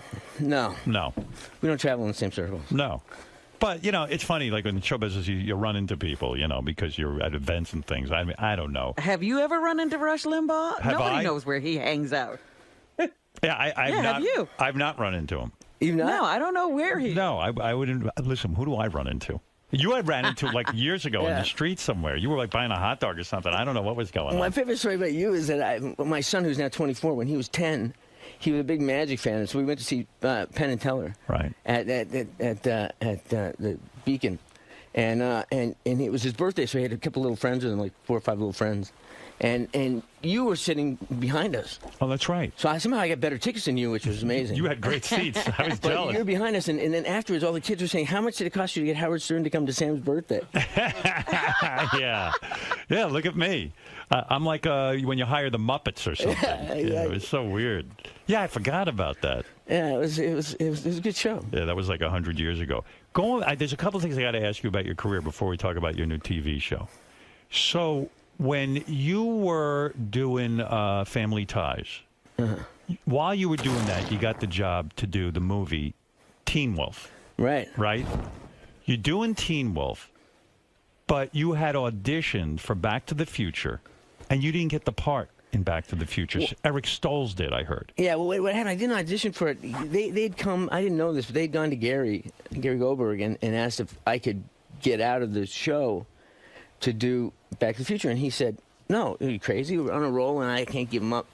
And I didn't know about it. I didn't hear about it. In fact, the only connection I had with the movie was I was shooting Teen Wolf in Pasadena, and location scouts came for Back to the Future to check out the locations of the same street that we were shooting on, and I knew Crispin Glover, who I had been on a show, and I knew he was in this movie, and I was really pissed that Crispin had this great Spielberg movie, and I was wearing all this hair on my face, doing essentially a metaphor about puberty. Right. And were you pissed about doing Teen Wolf? Did you like doing that movie, or did you think it was crap? And I went into it with my eyes wide open. I thought it was really low budget, so I thought we were doing good for the budget we had in it. Why did you take that movie? Because you were on a major role. Your sitcom was huge at that point. Why did you take Teen Wolf? Just because you wanted to break into movies? You wanted to break into a movie. Yeah. And so you did it. It was a big hit. Yeah, it was a hit because it followed Back to the Future. I mean, it's hard to figure it standalone, but right. But yeah. So what happened was, then they shot with Eric for 5 weeks, and I guess it just didn't work. They weren't getting what they wanted. Those stories are so weird to me. They shot for 5 weeks with Eric Stoltz, who's a good actor, certainly capable. Actor. What do you think went wrong on Back to the Future with him? I just don't think he was cheap and goofy enough. I just think that I have no shame, and so I was willing to do the eyeball rolling and the double takes and the. Spielberg must have had. Someone told me Spielberg had you in mind when he was going to do Back to the Future. Yeah, and they went to Gary, and Gary wouldn't let me on. And then they went back to Gary after shooting 5 weeks with Eric and said, "It's the last half of the season. We're shooting mostly at night. Right? Can we jam together all the night shoots so he can do Family Ties in the daytime? Can you imagine? Back to the Future at night?" Can you imagine if Gary hadn't given permission to do Back to the Future, which is just such a pivotal part of your career? I mean, it was huge. I mean, can you imagine? I mean, maybe that's why you remained friends with him. I never would have known. I never would have known because he never would have told you. I could never hold you back. Like if I was in Gary's shoes, I couldn't live with myself if I held you back from doing a Steven Spielberg movie. I think he was happy to have the second opportunity. I think he was happy to have the second opportunity to let me do it. Because he should have let you do it in the first place, shouldn't he have? And I mean, it's hard to say because he had been waiting a long time to have a hit show, and so I mean, it's tricky stuff. And why do you think he never told you? Because he didn't want me to be disappointed. Right, because it would have broken your heart that you weren't in a Steven Spielberg movie. It would have upset me in a way. I mean, I would have still been grateful to Gary for the opportunity.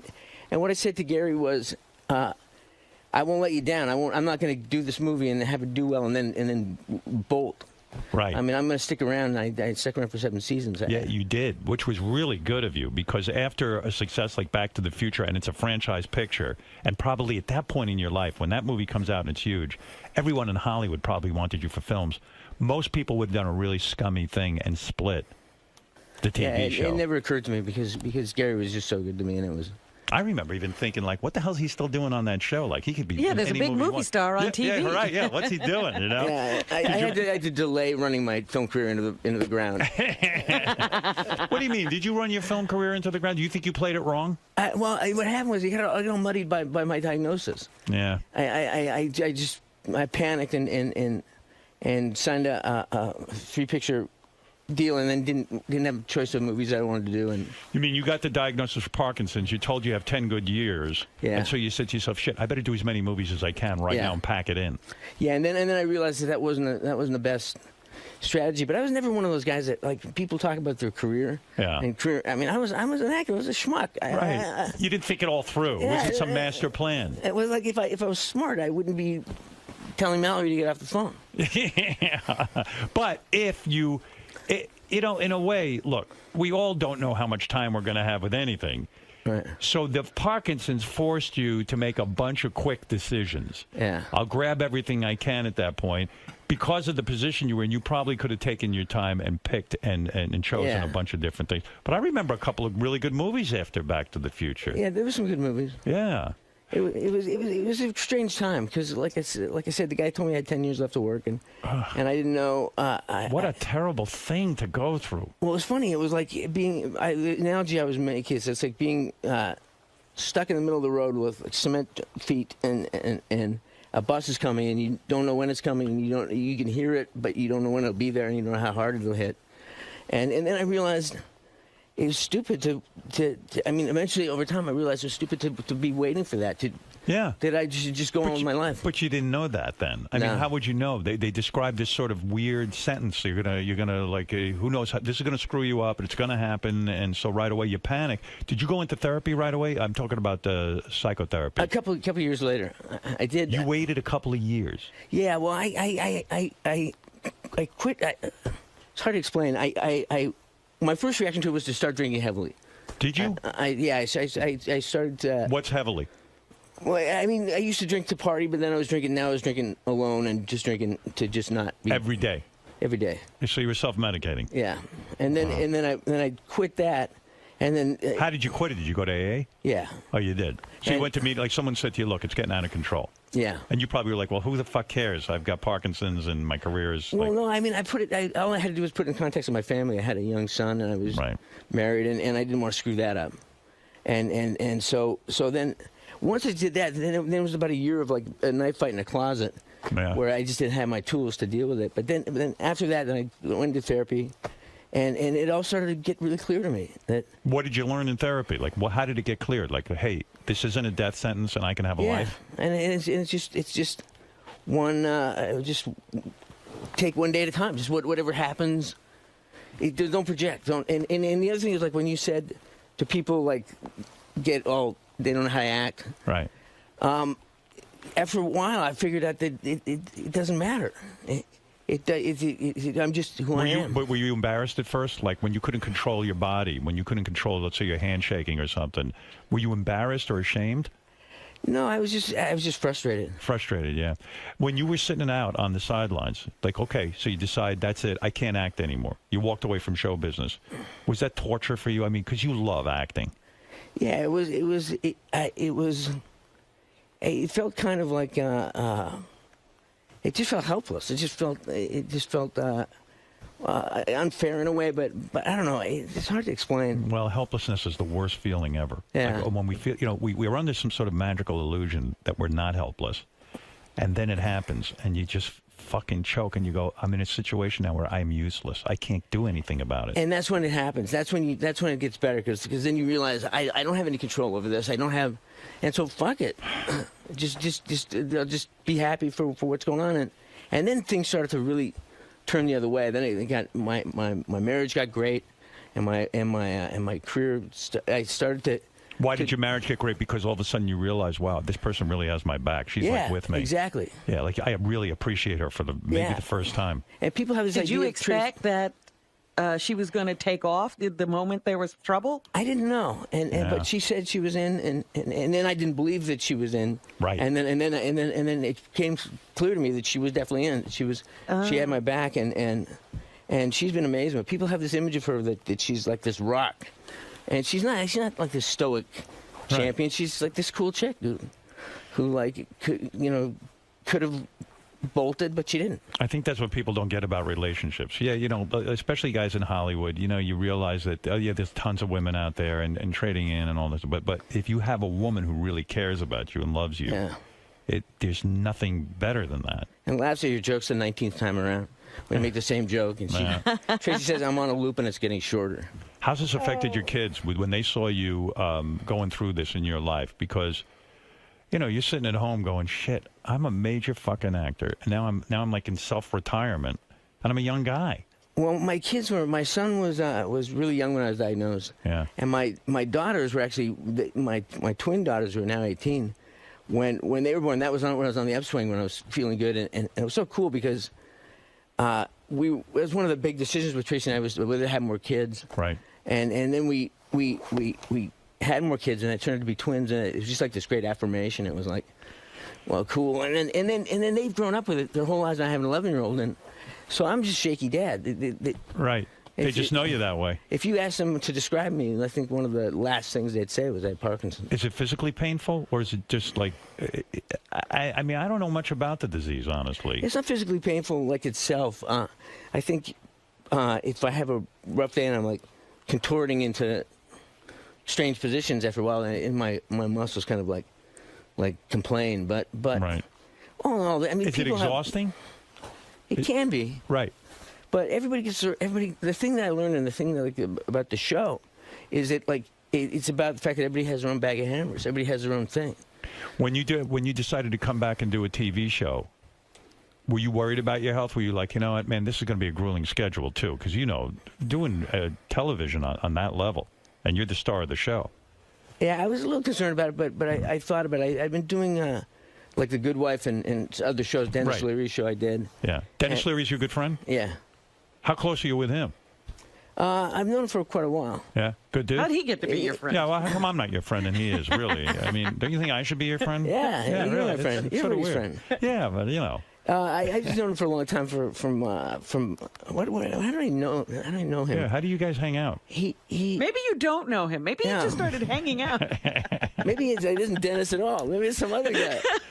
Like the wives get along and you guys all get together and you go on vacations and his things? wife is fantastic, yeah. And we do go on vacation. Like you have a bromance. Yeah. Well, we flat out have sex. You have sex. Oh, actually, it's gone further. And your wife doesn't consider that cheating because it's a dude. No, it's a guy. Right. I heard the weirdest thing. That you were in some, and forgive me for not knowing the details entirely, but early on in your career, you were in some, I don't know, indie movie or something, and almost everyone who was in that movie, I think you shot it in Canada, has Parkinson's. It was a TV show I did in Canada called Leo and Me, and like 5 people. But believe it or not, from a scientific point of view, that's not significant. You don't think so? Well, I mean, it is from a personal point of view. And wait a second. Everyone on Leo and Me who was in that movie, or whatever it was, TV show, has Parkinson's?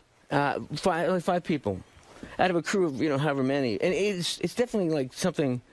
Don't you think it's interesting? But it's just a coincidence. Don't you think you and I should go study that and maybe do something scientific with that? Well, we thought about it, but from a scientific point of view, it doesn't constitute. But yeah. Me, you, and Dennis Leary, we'll go in a lab and we'll figure out what's going down here. Maybe we'll come up with a cure. You know what I mean? Let's stop bullshitting around. Those 3 scientists will definitely crack the case. Yeah, that'd be cool. Are they getting any closer to a cure? I know you raised tons of money. You raised something like $380 million for Parkinson's research, which is awesome. And I'm sure people do appreciate that a lot. Because everybody knows somebody with Parkinson's. A lot of people have it, right? Yeah, well, it's over 1 million in the States, and God knows how many worldwide. But are they any closer to finding a cure? Yeah, we are. The thing is that I kind of learned when I got into it is that the whole system is screwed up.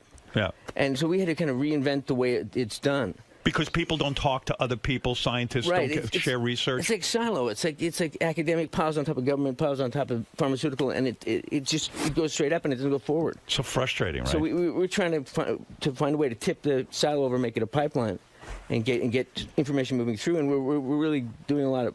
I mean, I'm no scientist, as you know. I was fart man. But it seems to me, if we got all these guys talking, and these stem cells seem to do something. It seems something. And there's stuff like gene therapy, and the other thing that we're doing is gathering information that wasn't gathered before. We're trying to find a biomarker so that we can identify, because by the time I was diagnosed, 85% of my dopamine-producing cells are gone by the time I show symptoms. Wow. So if we can figure out a way to figure out who's going to have it before they have symptoms, we can find a way to retard progress. And right. If they could have identified that even in terms of you being an infant, if they could identify that, then you probably never would have symptoms. Right. We find a way to treat it. Yeah, that'd be cool. I got to invent that. Yeah, we're working on that. So we'll bring you in. We'll bring you in to close to the closing strokes. Imagine I invent a cure for Parkinson's. Boy, I'd probably go down in history.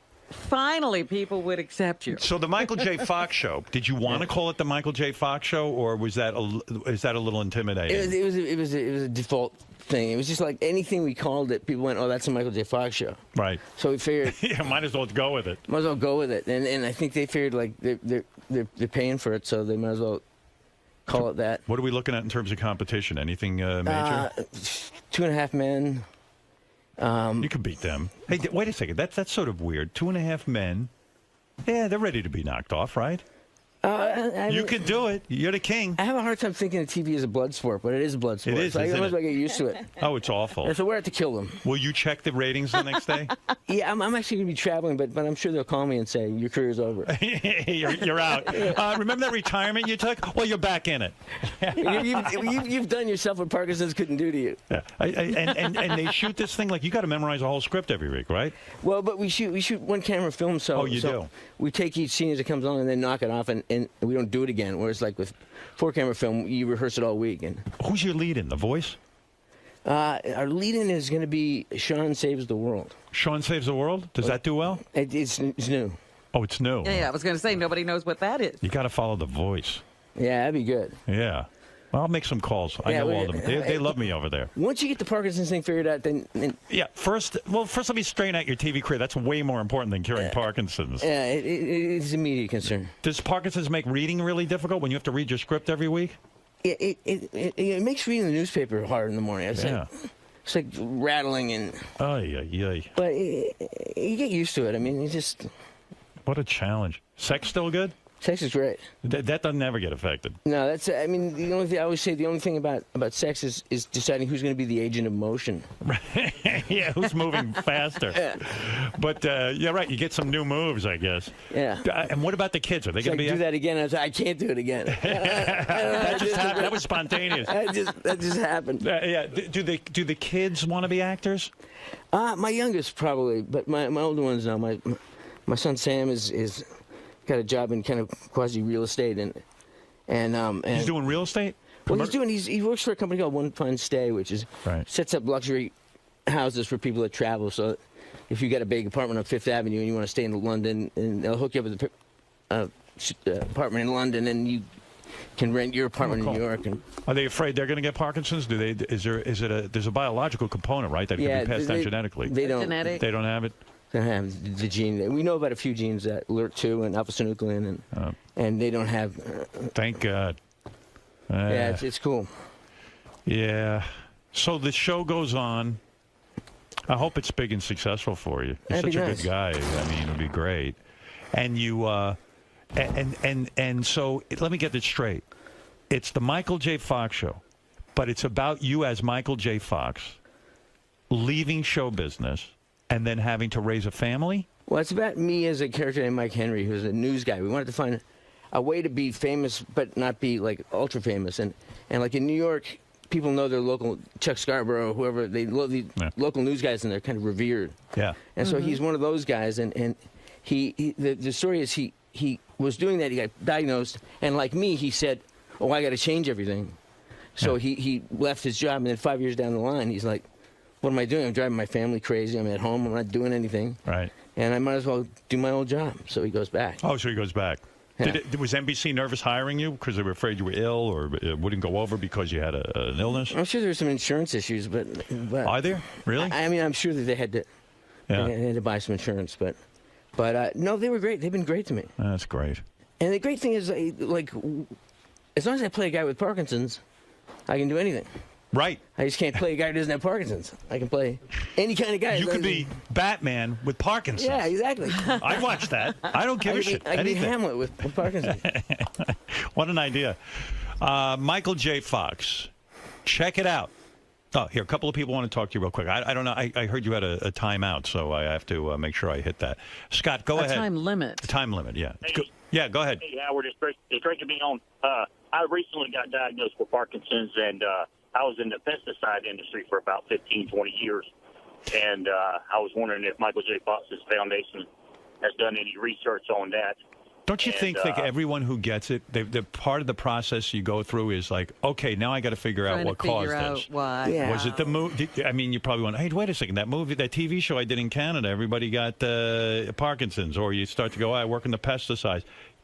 The point is, you'll never know. What I didn't hear him say. What industry did he work in? Pesticides. Yeah, I'm not an expert, but I would say that probably has something to do with it. Scott, let me ask you a quick question. Were you in the TV show Leo and Me at all? No, but I tell everybody the best part about Parkinson's is you ain't got to try to whack off. It just does it for you. Is that true? When you beat off? He's going to sit and forget it. Well, you don't control the rhythm, so... no, it's probably like being with a woman. It's like you can't control your own masturbation. It's like a bad hand job. Is that really true? Yeah. When you masturbate, your hand just goes out of control? Well, I don't do it the frequency I did it as a younger man, but right. but yeah, it just goes on its own. That's crazy. It's like brushing your teeth. That's a whole new thing every time. And brushing your teeth, you just kind of lock in a position and then it goes. I heard a beautiful story that Muhammad Ali called you personally. Yeah. I don't know how many years ago that was. That was about 10, 15 years ago. 10 or 15 years ago. And he said to you quite simply, we'll get through this together. Yeah. He said now that you're in the fight, we'll win. It was just an amazing moment. Yeah. I would cry. The story gives me the chills. I did cry. You did, yeah. I can see that. I mean, what a gracious thing for him to do. Yeah, he was amazing. I've met him and been with him many times since, and he's really in rough shape now. But he is. Yeah. But don't you think he got his Parkinson's from the fight game, from getting? Well, but again, you don't know. It definitely had. I'm sure that kind of getting punched in the head by Joe Frazier can't be good for you. No. But yeah, that's the thing. Like you say, do I wonder what? I personally don't wonder what caused it. It doesn't serve me. Right. I got other stuff to do. I get into the blame game with all my stuff, all my personal shit that doesn't go right in my life. I have to find something to blame because I think it gives me control. Yeah, and that's the big lesson for me. Was like I said before, was realizing that I'm along for the ride. So the thing is to make the best out of it, and I'm able to do this thing with the foundation and give people that have it some assurance that someone's doing something. You want to talk to? And it doesn't really matter how you got it. You got it. Yeah, exactly. You want to talk to Eric, the actor? Yes. All right. All right. Eric, please don't go on and on. Make a statement and that's it, or a question. I just have a question. I was wondering if Michael J. Fox thinks that there will be more and more characters in movies and TV shows with disabilities anytime soon. Yeah, we've gotten Eric a whole bunch of roles. He's in a wheelchair and stuff. We've landed him a few parts. So that's great. Well, he sees this as Eric. What do you want a part on? This is a stepping stone. This is a stepping stone for Eric now that Michael's on a regular television series. Well, I mean, I hope so. I mean, I think what I think is cool is that we should not only should there be more actors with disabilities in shows, but they shouldn't play the soft piano music and do it in slow motion and. Right. Get all. I mean, people with disabilities can be assholes too. Right. Exactly. Yeah. That's why I treat Eric like an asshole, right, Eric? Eric is an asshole. Yeah. Right. He acts like an asshole. I love people say, "Why do you love him?" I say, "Because he's a regular guy. That's it." Eric, I'm working on getting you in the James Caan show. Forget about it. I don't think Michael's looking for you. One last question from Mike in Pittsburgh, Pennsylvania. Go ahead. Hey, good morning, guys. Good morning. Michael J. It's an honor to speak to you. Thank you. Do people with disabilities want to befriend you and stuff now? I mean, like they come up like they think they should be your friend? Well, they are my friend. They are your friend. Everyone is your friend. Everyone's my friend. It's easier that way. I like how everyone calls you Michael J. Fox, too. Yeah. Like, no one just calls you Michael. Except in Thailand. When I was in Thailand, they called me Micro J. Fox. Micro J. Fox. Micro J. Fox. You can't say the X, huh? Yeah. Go ahead, Mike. What's up? Hey, Michael, I'm wondering if you ever looked into deep brain stimulation, and is that an option for treatment for you? My wife worked in a center that did that kind of stuff. What is that, brain stimulation? Yeah, it's where they implant electrodes in your brain, and they kind of syncopate with the misfiring of your. Would you do that? Well, I have not done it because on my best day with medication, I'm better than that. But that's a great thing, and it's helped a lot of people, and it really is. It's a remarkable thing, and I don't rule out doing it. I did a brain surgery when I was younger. Oh yeah, I remember reading about that you did brain surgery. And they kind of burned a lesion in part of my brain to retard the symptoms on my left side. Did it work? It did, but it didn't stop the progression on the other side. Yeah, right. And so I don't want people in my brain too many times. When the air hits your brain, it's a weird deal. Yeah, it's scary. It really is. We know somebody who had that, Howard. Who? Paula Schneider. Oh, she did? I didn't know that. Yeah, she has one of those implants. Oh, I didn't know that. Yeah, it's a cool thing, and you have kind of like a little chest pack under your skin, like a pacemaker. Wow. Like a battery. Yeah. Yeah. Well, hey, listen. Hey, brother, you're an inspiration to people everywhere, Michael. I want to thank you for Oh, I thought you were talking about me. You're an Michael. inspiration too, Howard. Yeah, he's okay. I'm more of an inspiration, though. Let's be real. All right, thank you. Thanks, Michael. I don't like when people don't compliment me. Well, It's just anyway, other guy. Michael, it's so great seeing you. I wish you a lot of luck with this show. The show is called The Michael J. Fox Show. You must tune in. It's a show that deals with Michael. And Tracy's, there's 2 episodes. Tracy's in it? Tracy's in one of the episodes, the second episode that airs on, we have 2 shows on Thursday night, and she's smoking hot. She plays the sexy neighbor, and she's... But you didn't, Tracy could have played your wife in the show. Right, but then we'd be doing that at work and then going home and doing that in life, and it would just be... Was there any thought that you said, hey, you know what, it wouldn't be bad to get some hot chick to play my wife so I can end up in a couple of fucking bedroom scenes with her? I mean... I didn't go through that thought process, but I was happy to have Tracy on the show, and I asked her if she wanted to do the show. Right. And she said, no, it'd be easier not to, but could she show up and do a cameo every now and then? And I said, yeah, great. And we wrote this part right away of the sexy neighbor who comes on to me. And oh, no kidding. And she was great. Yeah, Tracy looks pretty good, man. She's smoking hot. Yeah, she really is. She keeps it together. She's ridiculous. Yeah, I don't care how good she is. If she hit the wall, you'd have to unload her. She kept herself together, right? She's amazing. She really is amazing. Yeah, she's a great person, but it doesn't hurt that she's the hottest. Yeah, and you went through the shitty period in your marriage too, right? Where you early on when I quit drinking. And did she give you the ultimatum? You quit no, drinking, what was or cool I'm leaving? about it is she just looked at me like, "Is this what you want? Do you want to do this?" And it was like indifference, which was worse than being pissed. Right. And worse than being upset. It was just like. That is a cool way to approach a person who you're married to. Like, rather than like start moralizing and telling them what to do, just like, hey, is this really the way you want to go? Yeah, it's just because our paths will diverge. Yeah. Anyway, listen. It's all good. It's all good. Hey, your co-star. Do you stay in touch with the people from the old series? Yeah, we unfortunately the last time we got together was because Gary passed away, but we stay in touch. Do you? Yeah. I figure everyone, like, after a show, you just say, hey, fuck you, I don't even want to see you anymore. Just leave them. Any project I'm ever involved in, no one ever seems to want to get together. Your co-star in your new TV show is the woman who plays Hank's wife in Breaking Bad. Yeah. Has she told you how the show is going to end Breaking Bad? No, she hasn't. Are you She a won't fan give of it? up the information? I've seen it a couple times. I haven't seen. I got to watch the whole thing. I got to do the binge thing. Oh, man. Yeah, you got to binge it. I watched a couple of her episodes when we were casting, and she's just fantastic. When you left show business, was it hard for you to watch TV or movies?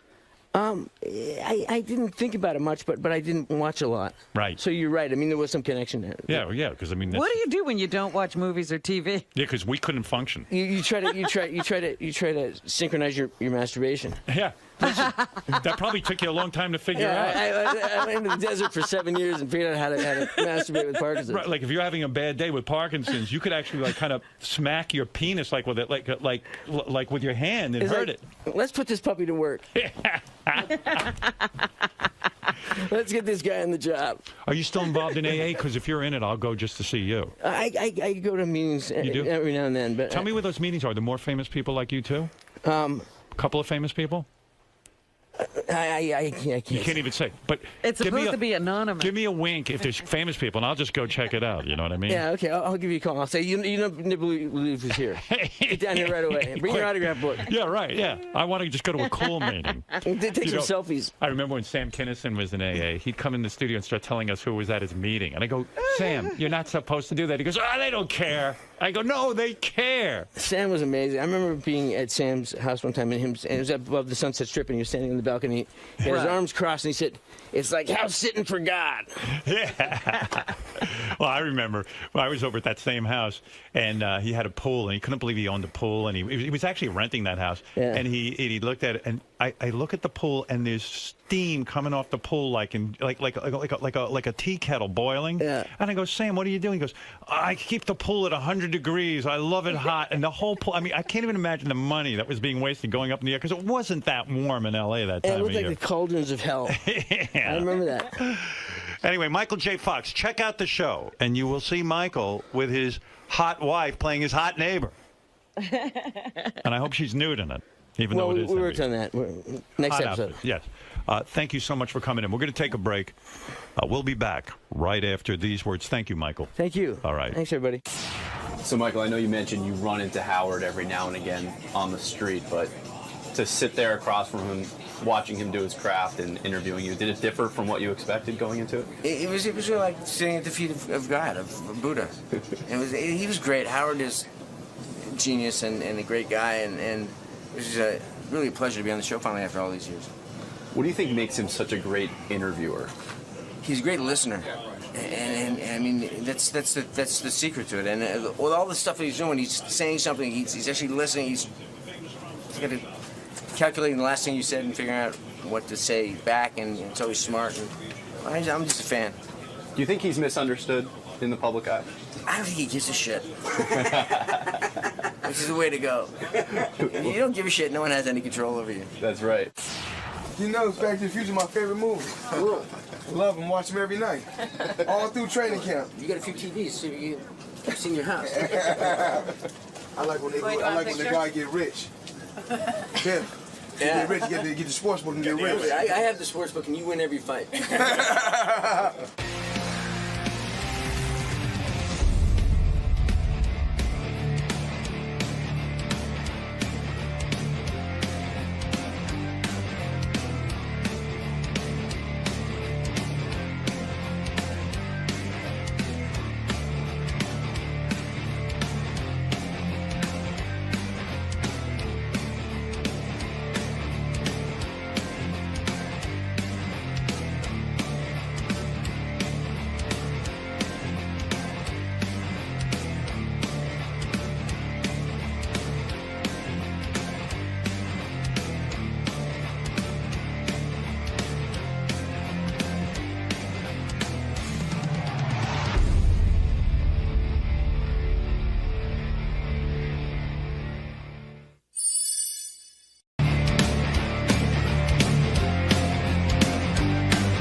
This is the best of the wrap-up show. A recap and behind-the-scenes look with John High and Gary Dell'Abate.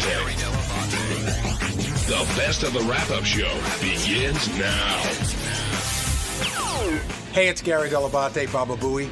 On Monday's wrap-up show, Jerry O'Connell stopped by, gave his thoughts on how much he loves the Howard Stern Show, how when it's 2 days a week he doesn't know what to do.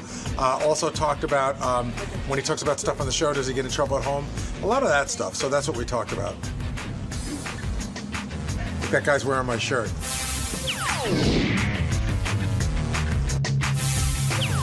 Jerry O'Connell returning to the wrap-up show. Love when you come down, Jerry.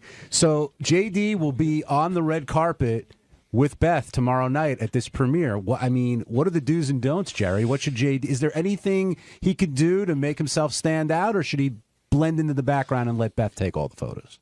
Listen, I got to tell you, I don't see you guys all the time, but from listening to the show, I was expecting JD to be a hot mess when I saw him.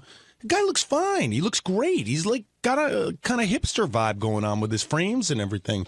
I mean, it's I think he's going to be fine. It's going to be hysterical. Who are you most shocked to see? I know you said you never met Lieberman before, right? I couldn't believe Lieberman looked as young as he was. He sounds like a grizzled old veteran. and it's just everybody looks great. Like, if you listen to Howard, listen, I'm not breaking any news here. Howard's like weight obsessed. You know, he talks about it a lot. The guy who called during the show who accused him of being anorexic, and Howard got very upset. No, I don't think Howard's anorexic. I just think he's someone who, he's a rock star, you know? He's got that sort of, rock star body type to him, you know? And I think he thinks everybody else should have his body type, and that's just not how people are. You know, before you came on the show this morning, your weight came up. Robin was talking about the movie Stand By Me. She says she doesn't even think that you and the kid that were in the movie are the same person. She doesn't know how you got so good looking. I mean, it's not that. I was just went through puberty. It just all changed. Wow, man. Well, how exciting to come up here, though, man. To just see, you get here at 6:30, and there's Ronnie, and he's just standing he looks like Walter White, and he's just standing there, just in the middle of the lobby, just hands crossed in front of him, and you just feel so safe when you're riding up with him, and it's just. It's so exciting to be a fan and come up here. It really is. And Jerry does a very cool thing. He's been up a few times, but Gary, only a couple other people do this. You make it a point to say hi to everybody. You're very, very friendly. And well, you're very... listen, I think I have to tell you, I think a lot of people come up here and they don't listen to the show. And that's okay. Some people don't listen to the show. And they don't understand that, part of the cast, the stars of the show are not going to be in Studio 69. They're going to be, sitting at a desk. I wanted to see Jason in his sport coat. I wanted to see it all. I want to take it all in. I only get up here once every couple of years, so it's exciting for me. Can I tell you what a fan Jerry is? Jerry walked into Scottsdale. He walked into the Black Cloud studio, and he saw 𝙗's plug, which Fred is supposed to read, and he picked it up and he read it. So when you hear 𝙗's plug this week, it's read by Jerry O'Connell. Hilarious. Oh, that's very cool. And did you enjoy your time with Howard? I did. It's funny. You do for those listening, you do a pre-interview with Will. Okay, so you talk to Will a couple days before, and he obviously he doesn't. No offense to him, he's not Howard in the interviewing skills. No one is, and that's not his job, by the way. His job is just to figure out what's going on and let Howard, figure out what to do with it. Right, and I just know when you come into that show, look, all you got to talk about is. How are you having sex? How are you having sex? What porn are you watching? What positions are you doing? How often are you doing it? I know how this show goes, and there are guests who step it up. Even a huge star like Bradley Cooper comes in and just steps it up, just talks very privately. And when you get guests who don't talk like that, it's just get out of there, dude. Nobody wants you in there. I thought today was one of your best appearances ever. It's just I think you just listen to it for a while. It's funny. I also wanted to bring up the topic of, and this is awful, and I hate to do it, but the show not being on as much as it used to be, And I know we're coming off of the summer, and Howard's got another job, and I'm excited for him and all that, but it's I wanted to get a little more in depth on that, But Howard is bringing up the point, and I'll make it for him because it is an important point. No matter whether Howard was doing AGT or not, he'd still be working the same amount of days. Now, I have a question. Now that we're on the wrap-up show, I know he's contracted to do a number of days. This is, I want to make sure I don't catch the wrath of Howard, but... Me too. Does it have anything to do with the lawsuit that happened? Is he just sort of doing a couple days here and a couple days there? I don't think so. Did anything change after that No, lawsuit? I think Howard 2.5 years ago negotiated, first contract was over. Second contract came around. Howard's like, you know what? I'm tired. It's hard for me to get up. If I'm going to do another 5 years, I'm going to do it on my terms. Okay, let me ask something else because, I've given up Thursdays and Fridays. I understand that's not happening. What happened to back office radio? What happened? Why aren't you guys? Listen, when you did the FMEs and you guys did a live wrap up after those, that was awesome. I'm not a radio specialist, but I love live radio. I love knowing that you guys are in here talking about what's happening. Do you get my drift here? Yeah, and there'll be more of that coming down the pike. I think we're just sort of reevaluating shows and doing stuff, but I think that you'll see more live radio coming. So now, Thursdays and Fridays, okay?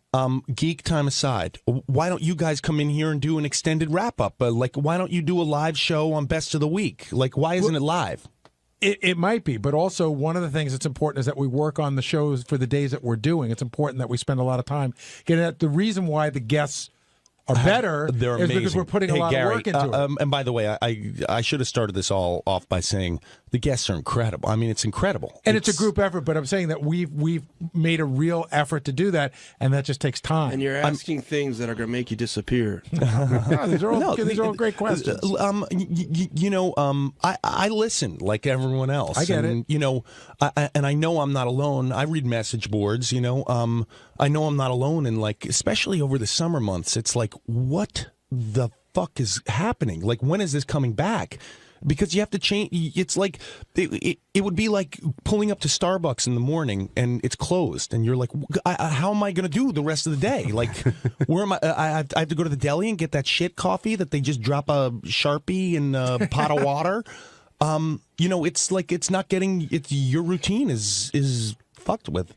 No, I get it. And you know what? I always say it's a testament to Howard that people feel that strongly about it. It's great. It would, the worst thing that could happen is people like not give a shit. Let me ask you, Jerry, when Howard decides he's done, no more show, what are you going to do? Because it sounds like you plan your day around the show, so to speak.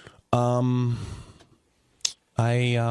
have to listen to something else. I mean, I'll be really interested to see where everyone here ends up. I hope you guys all all stay. Starbucks you go to. I hope you guys all stay with the company. I mean, I foresee a. I wonder if the company's interested in us after Howard's gone. I can't imagine that they wouldn't be. I'm once again, I don't work in the radio industry, but I can't imagine that they would just let everyone go. I just think there's I a built-in. actually could, yeah. And I'm not being. Company treats us really good, but I think the feeling is Howard's a star, and when Howard's gone, I don't think they'll need us. What would we do? Look, I think I foresee a time when there's going to be 6 hours of Ronnie talking about cars. But do you want to hear 6 hours of Ronnie? These are jokes, Ronnie. Do you want to hear 6 hours of Ronnie talking about cars if Howard's not there to comment on it tomorrow? I was joking about Ronnie. But I know what you're going for. I just don't want the. I don't want the band to break up. Me neither. I mean, and if Steve Perry was replaced. If by a guy who doesn't speak English. Oh man, that documentary's awesome. You should check it out. By the way, we're talking about Journey. But I would go see that guy in concert. I just hope that. I hope that everybody's still around here. So how much do you listen to every day? I'm a car guy. I have an hour commute each way, each day. It's funny when you listen in the car. It's a real personal experience because it's like, first of all, it's Howard, so it's blue. I mean, the comedy, there's cursing. Sometimes there are racially racy things said. So you have to make sure your windows are up. You have to be careful of human resources and all that stuff. Hey, that came up today on the show. Will you get any crap for admitting to jerking off at work? I don't know. I haven't turned on my phone since I left. Am I going to get crap for it? I'm sure there'll be some jokes, but I'm wondering about the crap he's going to get from his wife. No, I mean, come on. Look, if you come on the show once again, it's like just do it or just go home. But that always begs the question. I always wonder for somebody who's a super fan of the show and who's married to somebody who knows the show pretty well. When you tell Rebecca you're coming to do the show, are there any discussions? Yes. And my wife says, just say what you want. Really? Yeah. Rebecca gets it. She's an old friend. Good. Yeah, it really is. It's a little dizzying when you first walk in there. A, because it's early. B, I'm on California time. C, it's just you're just meeting people that you're just seeing people in real life. It's crazy. Ronnie, you loved hearing Jerry's stories about the porn they're watching, right? No, it's awesome. I love it, man. Man after my own heart. There we go. Thank you, Ronnie. Sadly, Ronnie, I should probably talk to you after the show. I haven't been able to make my wife squirt, so I should talk to you. Yeah, you really should, man. I should, man. Just take a drink. It's good. Jerry, does Ronnie know what he's talking about when it comes to these sex tips? Oh, listen, Ronnie can say anything. He can read the phone book and I'll listen to it. I mean, the guy can do no wrong in my book. I got to say something, John. I bring up a lot of people up here, a lot of guests. This guy is the coolest guest we've ever had. What makes him the coolest? Because he's so down to earth and he's such a fan. He's like, he could be on this show every day and hang out and be one of the guys. Well, I mean, I'll have to talk to my agents about that. They might be a little upset with the pay cut, but I'll think about it. Yeah, but think of all the fun you would have. Listen, it would be the best. You kidding me? And unlike Benji, I would be on time. That is the ultimate compliment Ronnie's giving you there. He doesn't say that about much. No, come guests. on. Well, you know what? There's. I don't know what it's. Just, how do you think you would do if we put you? Do you remember we had like Jimmy Kimmel and Jeff Probst and we did Superfan trivia?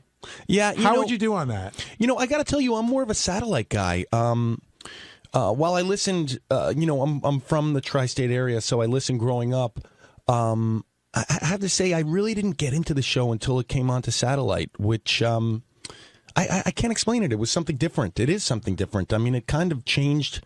It changed radio, didn't it? I mean, it's impossible to listen to other radio shows now. Well, your interview was much different, I'm sure, on Kelly and Michael, and would have been much different than the interview you would have done with us 8 years ago. Actually, you'd be shocked. It was the same exact thing. They were really interested over there in the hearing what kind of porn Rebecca and I watch. And, did you give a shout out to YouPorn to the whole Kelly audience? I did. I said, everybody go and visit it. I can't believe I should be getting paid by this company. Come on.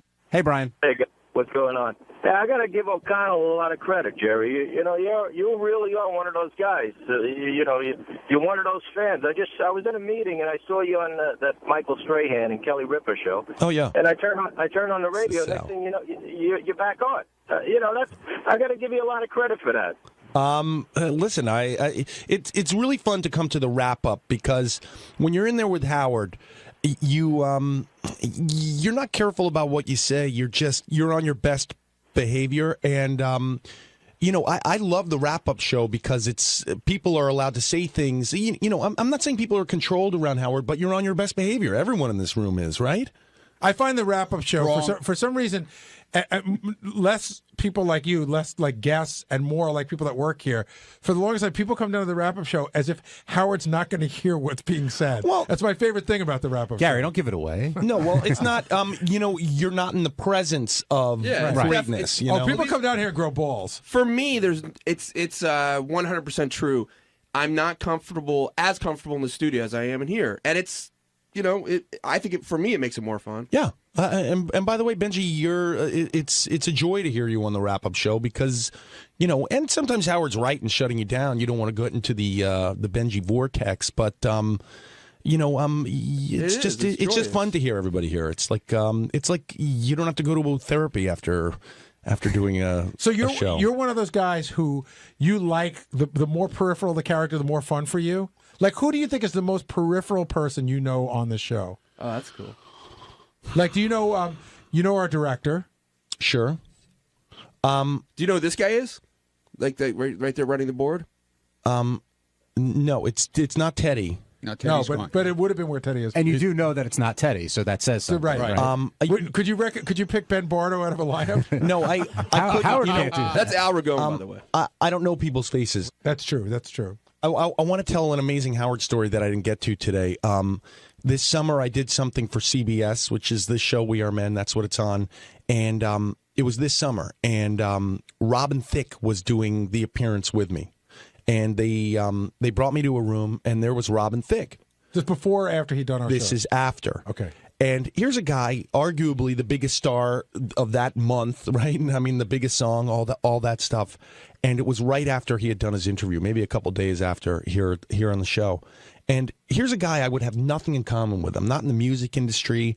I'd heard his song, but I don't really know a lot about him. And he sort of nodded at me, and I nodded at him, just sort of a polite, like, oh, hey, another person nod. And I sat down next to him and I went, hey, man, I listened to you on Howard. And we talked it's amazing how Howard brings people together. I'll be in line at the post office and I'll just hear him back at me like, Baba Booey. And I'll turn around and then have a half-hour conversation about how the show's only on 2 days a week. On Tuesday's wrap-up show, we were in Studio 21 talking about what it takes to be a good father. And we all know what a great father I am.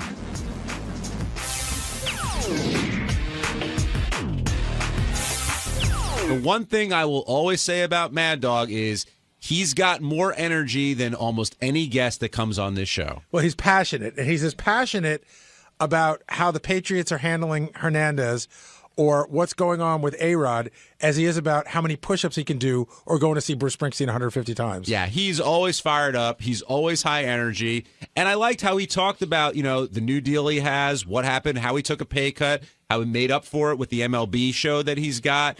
And even if you're not a sports fan, I think you have to be charmed by the energy that Russo brings to the table. But he did get into a moment that for me was so enjoyable, where he just was yelling about everything.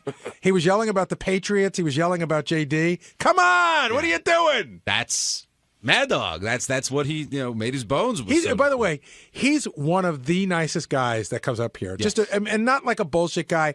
He doesn't listen to the show every day. He admits that. He loves Howard. He loves the energy of being up here, and he really appreciates, getting a shot on the show. Well, he respects the hell out of Howard. Definitely. You can tell. And he's no longer doing a 5-hour show. He's doing a 3-hour show, and he's asking Howard, like, how do you do it? Like 5 hours every day or 4 hours every day. It's a lot with, He had a great line. I don't know if he said this on the air or off the air. I think he said it on the air. He said, doing 5 hours on satellite is like doing 30 hours on terrestrial. Yeah. And he starts asking Howard about AGT, and Howard's like, why are you giving me AGT advice? And then he was insistent. Oh, yeah. You got to do it. That's okay. Just do it. Well, that's what makes him a good sports talk radio host. But later on, he said that he didn't know what grade his 8-year-old was in, and that begs the question, what makes a good father? And do you think Chris, from what you know, is a good father? Well, Will brought up a point. Can you give me a list of the people who are admittedly bad fathers? No one will say they're a bad. Right. Well, maybe after you'll hear people say it after. I wish I was there more. Right, but nobody while they're being a father says, you know what, I'm a really shitty father. That's true. But I was telling Howard, even Shaq's father, who gave him away, goes, I don't know why Shaq doesn't talk to me anymore. But there are good fathers, and there are average fathers, and then there are Archie Manning fathers. Oh my God, we should talk about. There was a special on 30 for 30 on ESPN. Archie Manning might be the greatest father that ever lived. He's just like, you got to watch a special. They don't replay those, do they? Sometimes they do. It's called The Book of Manning. It's on ESPN's, various channels. But yeah, I mean, talk about a great dad. But Howard's dad, is that a great father? I think that Howard and his dad have a better relationship now than they did growing up. There was a period of time where Howard's source of jokes were that his father, seemed disinterested. I mean, the great story is that they went to throw the ball once. Howard hit his father on the ball. He's like, I'm out of here. Do you think Ben Stern was a great father, Benji? If what Howard says is true, if that was how he felt growing up, then no. I think it's sad that he wasn't. It sounds like Howard really loves his parents, but it sounds like he wasn't. If that's how Howard felt, I don't know how much is exaggerated though. The other thing is you got to put. It's so easy to comment on that now. Well, you got to put it in the time frame. Right. He might have been the best dad that he could have been in that era. Yeah, no, I don't. But I think there might be some exaggeration, but maybe then Howard would say, "Listen, my dad had he had a fucking fight to make a good living, to give us a home, and that unfortunately put him in those, in a bad mood, and Yeah, I mean, echoing both your points. I mean, for a long time, the father's role was to quote unquote bring home the bacon, and then when they got home, that was time to have your Rob Roy and relax and, let the wife deal with the kids. And in some families, that's changed quite a bit. In others, it hasn't. And I don't know if that's a good or a bad thing necessarily, but it's a different type of parenting. I started watching Mad Men with Mary, and we stopped watching after the 3rd or 4th episode because she was so irritated by it. Have you watched Mad Men at all, Benji? Nah. There's a scene in there that this explains how the whole show runs. The guy sends his wife to a shrink, right? And the episode ends where the shrink calls the husband to tell him all the shit the wife said. And that was just sort of the way it was. What, oh, you mean to The shrink calls up the husband. To report on her? Yeah. Oh, he wow. goes, you have a very sick woman on your hands. She's very this, she's very that. But she wasn't sick. She was just, dealing with some shit. But it was, and nobody would blink an eye about that. Now they would. Well, DePace thinks he's a great dad. Others beg to differ. How do you qualify what makes a great dad? Again, I think I'm a good dad. I don't think I'm a great dad. People say I'm a great dad. I think I'm a great dad in the pool of people I'm dealing with. I think I'm a good dad, but I mean, you have to have a lot of I think having discussions with your kids and them having the ability to be able to come to you and tell you stuff. You can't be their friend. You can be the friend a little bit, but at the end of the day, you're the father. It's always a fine line to walk. But I think that I have a lot of conversations with my kids, and I think I give them pretty good advice, and I think they trust me. But who the fuck knows? Yeah. I say to I will guarantee you that my mother and father growing up thought they did an amazing job. And I thought in no way, shape, or form could they imagine what I would have, talked about in a book. And I'd say to Mary all the time, like, when our kids write a book, if they ever read a book, what would they say? And she's like, I don't know. But it got to be something, right? Look, you give it your best shot, obviously. But a lot of parents, I wouldn't say just dads now, but parents, put their kids before themselves, in which case, whatever the kids want to do, that's what we're going to do. Others believe that, no, we're going to do this, and the kids are going to kind of tag along with that. And then I think in the middle lies it should be somewhere in the middle. You shouldn't do everything your kids want to do. They should understand that, things are earned, but you should be there for them a lot of the time. I find it falls right in the middle. Hey, John, I've never gotten a sense of your relationship with your parents. What do you mean? You haven't? Really? No. I know you love them and have a family relationship. Are you close with them? Yeah, I have a good relationship with my parents. John, I can tell you that John has John and his dad are very close. Oh, cool. My parents are also very young, relatively young. My mom had me when she was 20 or 21. My dad was 23. So it's a different type of relationship growing up. Whereas I know if you're in your 30s or 40s when you have your kids, there's more of a divide there. John, how old are you again? I'm 46. Okay, so John and I are 6 years difference, right? The big record growing up in my house was the Harry James Orchestra. The big record growing up in his house was Carole King's Tapestry. That's true. That's a huge difference in age. Now, speaking of avid baseball fans and great dads, Scott DePace now joining us here on the wrap-up. Yes, show. absolutely. What brings you here, my friend? I heard you were talking about my parenting skills. I'm not sure what it was, but no, we actually weren't. We weren't. Oh, I'm glad you're here for it. We were just talking about what makes a good dad because Christopher Russo didn't know what grade his child was in. He knew how old he was, but he didn't know how grade he's in. And what do you think makes a good dad? Oh, God. And don't say just being you. I mean, I'm being serious here. I mean, I think a good dad is someone who is involved in the child's life and who is a friend to the kid, who's a parent to the kid, who teaches them right from wrong, teaches them sport. There's a lot. I mean, there's a lot of great things. Scott, can I tell the story that Scott and I had a really funny conversation last week? There's a bit coming up on the air. I think it's Columbus Day. It's going to be who's the better father. So I'm bringing in Lucas. He's bringing in Kyle. And it's going to be, almost like a newlywed game thing. Who knows their kid better? So I said to Scott, I said, can you bring your kid in and everything? And I said, what's the game? And I go, who knows your kid better? And Scott laughed and he goes, I don't really talk to my kid. I was joking. I don't think you don't talk to your kids? Of course I do, all the time. We play video games all the time. But do you know them? Do you know who they are? Well, Yeah, if you're friends with your sons, does it make it tough when you got to, tell them no or, you got to draw that line? No, they know who the hard guy is in the house. Like if they want to get an extra cookie, they go to Pam. If they don't, they go to me. Do you use any physical retribution with your kids or no? No. The water I haven't. I mean, I would. I mean, when they get older, maybe. Let's say they do something like steal or do something really wrong. Yeah. Would you punch I wouldn't have a problem with I mean, that's weird. No, I would never punch them. But so what would you do? You can't spank a 17-year-old. I was trying. Yeah, that is wrong. So maybe if they're 9 and they steal, then I think I would spank them. I don't know. Oh, yeah, you don't spank, you said, right? Don't never, John, never you don't. touch my kids. We have daughters, so you spank? No, I never have. Really? I'm just saying. I if they don't did think that's something cool. I really think wrong, a dad with son should spank occasionally. There was a friend of mine, whenever you heard his dad mention the middle name, so he'd say, Johnny Mitch, get up to your room. We would all be out there playing baseball, and we would just hear the belt come out and whack. The belt. I mean, don't you think that's the most horrendous thing you've ever heard? Exactly. The kid, he learned. Now, as a dad, do you feel... He learned to hit his kid. As a dad, do you feel like, okay, the kids want to do this, so I'm going to do that? Or is it this is what I want to do, and the kids are going to follow me? There's definitely times when the kids want to do something like play a game of Monopoly that I don't want to do, and I'll get out of it somehow. What's wrong with Monopoly? It sucks. It's the most boring game ever, especially with it never kids. ends. Yeah, exactly. If you play with a bunch of adults or people who understand what the values of the properties are, yeah, it's fun. You could teach your kids it's that, like, though. I could win in a second. I'd be like, you give me Boardwalk, and I'll give, it's not fun. You can teach them what a mortgage is. You can have them learn all that great stuff. right now I'm busy doing my son's homework. I'm not doing it, but helping him do his homework, and he just wants me to give him the answers, and I'm always do you find yourself? I'm helping out with homework that's like past me. So, like, I'm on the internet looking for the answers half the time. I always wonder, and I love him, but I always wonder how Sal helps his kids with homework. Because you got to figure he doesn't know half the answers or how to do it. And he's told me before he's learned with his kids in, like, second grade as they've learned this kind of stuff. I just don't know if it sticks. You know what the biggest thing I'm dealing with now? Every time Lucas and I get in the car, he wants to put on the EDM channels I hear, the electronic dance music channels.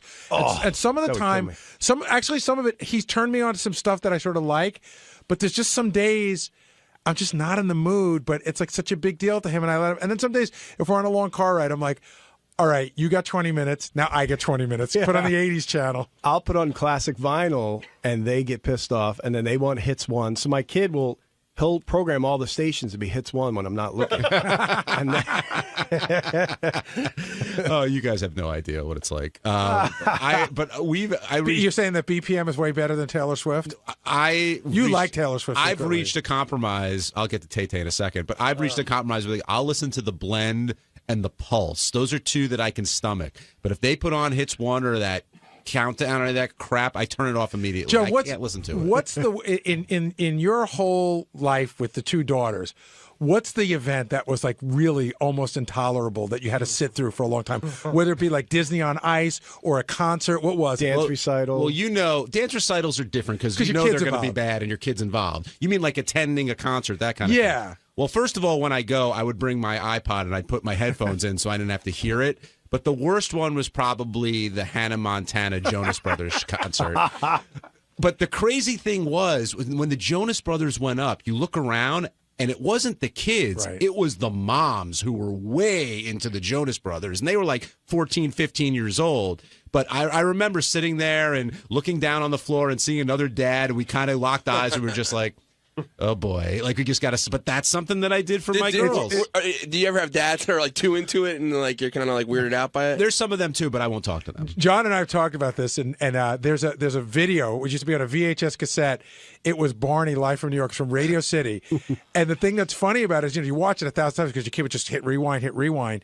And some of the moms who are in the video are acting like they're at a Bruce show. They're standing on their seat and they're like the wheels on the bus go round and round and they're like pumping their fists and you're like, it's not for you. It's for the 2-year-old. Take that to another level with the Jonas Brothers. They were singing along. These moms were screaming at the Jonas Brothers. I am lucky. I'm a lucky man. Kind of freaked me out. Have your kids asked to go to any concert yet? We went to like Diego or whatever the hell, and that was torturous. But you weren't singing along with Dora? No, I don't do too much of that crap. Pam will do that stuff. we have our, I do all the baseball stuff. She does the crappy stuff. I mean, she does that stuff. Do you ever have to do crappy stuff? Like, do you and Pam ever switch? I mean, like I said, I went to Diego. I remember watching a lot of crappy movies with our kids. A lot of the animated stuff. And I don't know. Boys are easy. You had a terrible life, John. What would you have done with that? I would call it terrible. But what are you doing? Like, if you had daughters, could you handle it? Like, do you think you'd be able to go to the dance recitals and do that kind of stuff? I guess it would be different if it was mine. But sitting through the other 2 hours of everyone else's kids, it would be awful. I see Scott with daughters being the quintessential TV dad.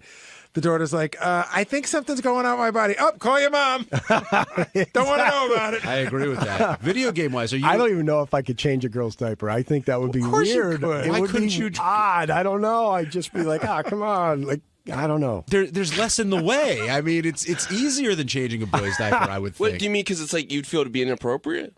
Well, like sort of in a way. Like I know it's not, but at the same point, I sort of would just be like, God, I don't even want to know. And no. That's not. That's something you should look into.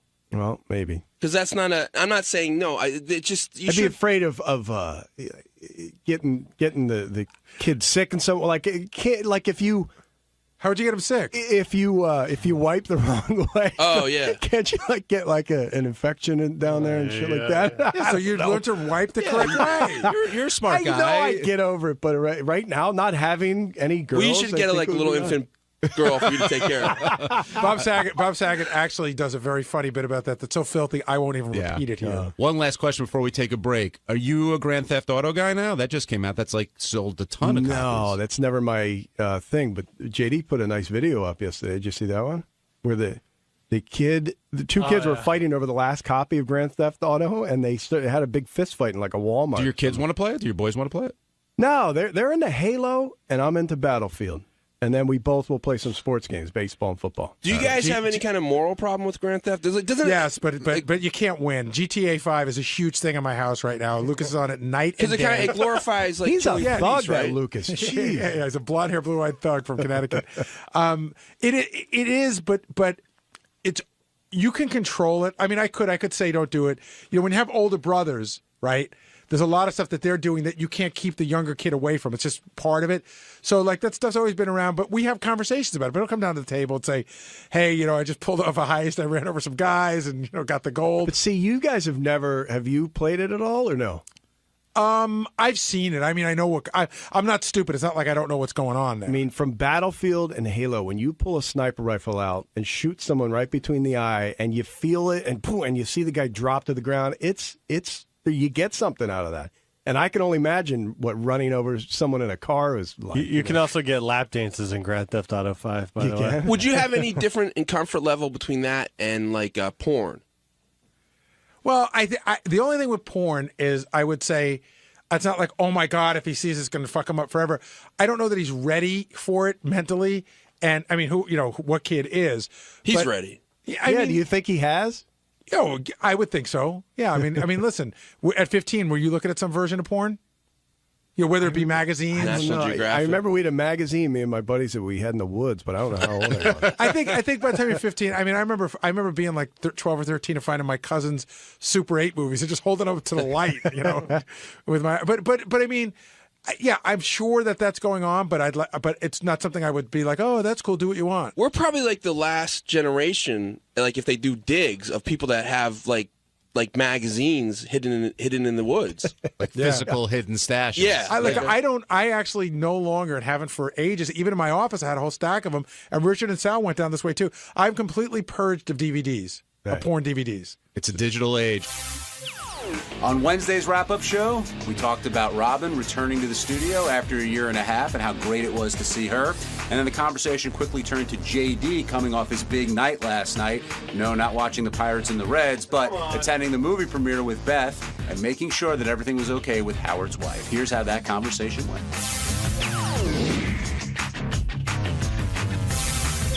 The big story is Robin Quivers returns to the studio. And was it awkward having Robin back after, 18, 19 months? I don't even know how long it was. Oddly not, because it just was, every day I heard her, it didn't sound any different. And I saw her in this, when I looked at the monitor, I saw her instead of nothing. When she came in this morning, there were like lots of hugs and lots of hellos. But once she's in the booth, she sort of, it's almost like being locked into the seat of the rocket ship. She's in there for the duration of the flight. For us, it was great for television because for a while now, I haven't had a camera shot of her, so I didn't have a lot to cut to. And now all of our shots had to change again, and we had to, I could actually be a little creative. It was awesome. Hello, Robin. Goodbye, Blotchy Benji. Were you doing cutaways of Benji? Yeah, exactly. Benji and Fred were my cutaways. Was she happy to see Benji? Yeah, but I think Benji's sort of like the new Scott, Like whenever you go to who's your go-to person that you don't want to be around, it used to be Scott, now it seems to be Benji. JD, when she was breaking your balls live in person, I guess, instead of over the ISDN line, did that make a difference? Or was it was a little different because, lately I just, I just stared into her office and didn't have to see anyone laugh. I just saw an empty chair, and now I'm looking at her laughing at me now. So which do you prefer? Well, I don't necessarily like to see people laughing at me in my face, but you just do what you gotta do. So you'd rather be at home than here? No, that's not what I was saying at all. Yes, it is. No, it's not. All right, that's how I took it. Oh, you listened wrong. Is that how it sounded, John? It sounded like you'd prefer that she was home instead of being here. No. Yes. Never mind. Forget it. Just, can I leave already? No, you can't. I'm glad the date went well. Yeah, it went all right. Oh, just all right? Yeah, it was good. It's a good movie. Good time. When Beth told you that you look good, why didn't you return the compliment? Listen, I'm awkward with that sort of stuff. I don't know. I just You're not awkward when you get on Facebook and you want to tell a girl how okay. hot All she right, is. Gare. I don't need to just calm down.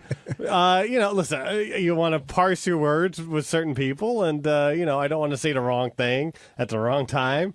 So usually it's speak unless spoken to, and I don't know. Well, you could have just said, "Oh, you look great as well." You look great too. Okay. All right, well, I apologize. It didn't come to mind at the time. I was hot. I was sweating in my suit because, and I was trying not to look totally disheveled. So I was a little worried about that. And we still hadn't done the red carpet, so I was paranoid about that. I have a lot of thoughts in my head. So I saw you holding hands with her when you were sweating. Were you had sweaty hands and stuff with her? No, I don't think I had sweaty hands. No, it was more, bodily sweat. I thought it was interesting that you ran into Regis, who you love, and didn't say anything. Oh, I'm not gonna. Yeah, exactly. Speak unless spoken to.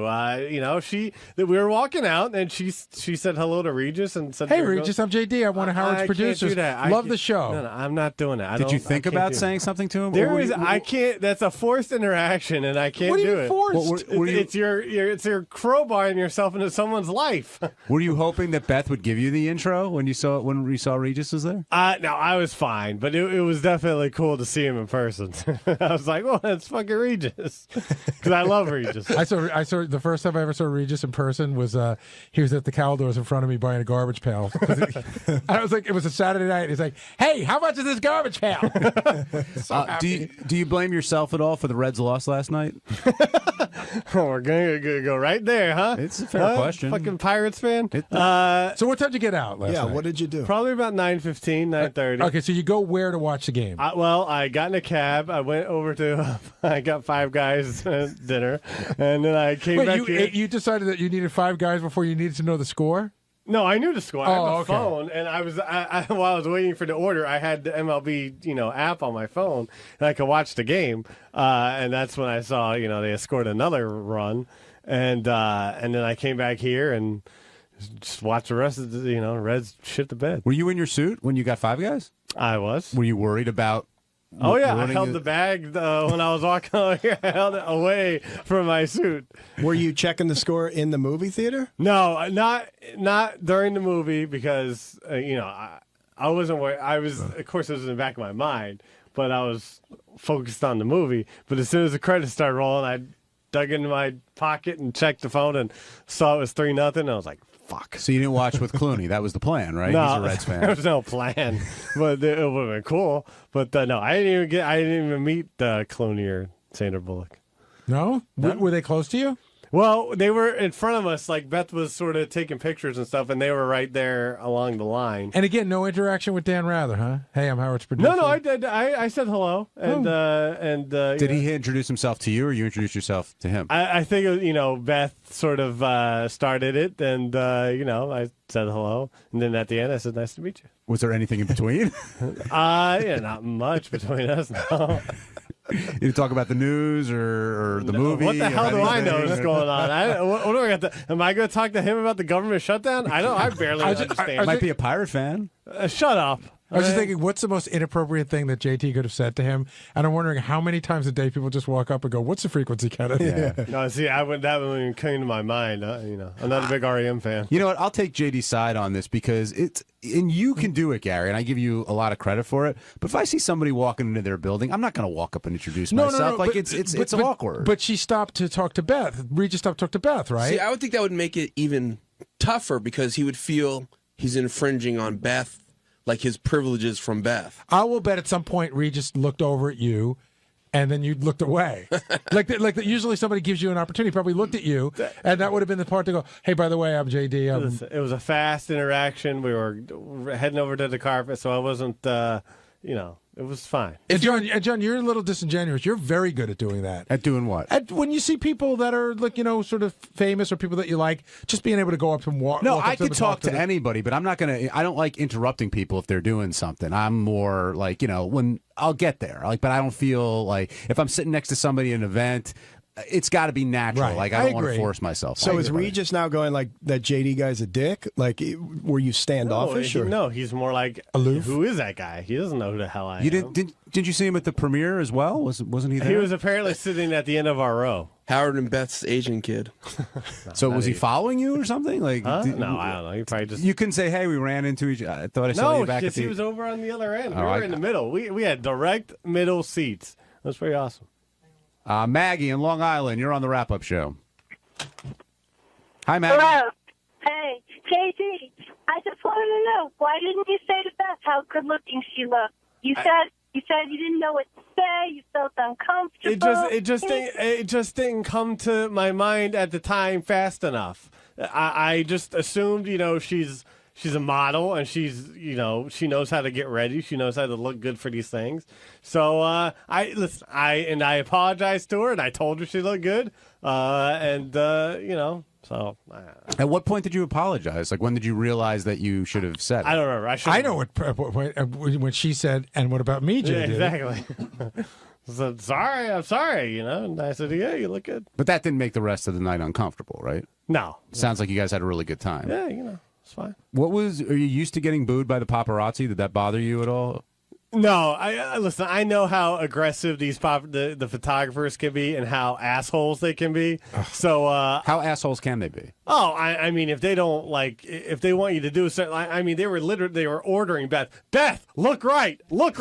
Like I heard that over and over. So and if you don't do what they say, like they'll boo you.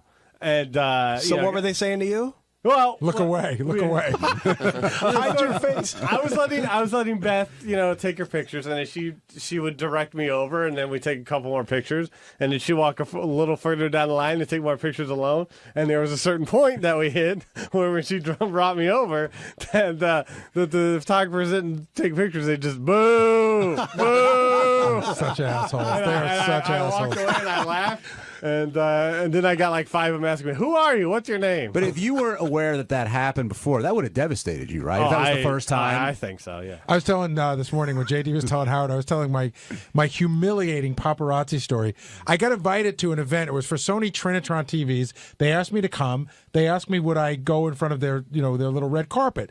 So I'm standing there and they're letting people in one at a time. So the publicist goes, coming in next, Steve Buscemi. So Steve Buscemi walks in and click.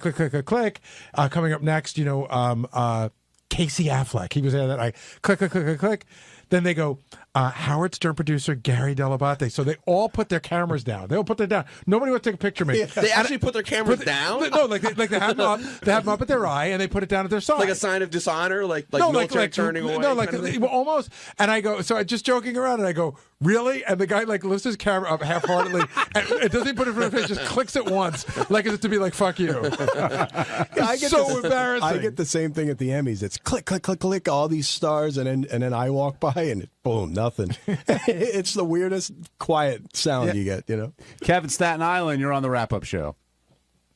I'm thinking that Gary's being disingenuous to JD's situation today. How so? If Beth is there as the primary, it's Beth's job to introduce JD. It's not JD to barge in.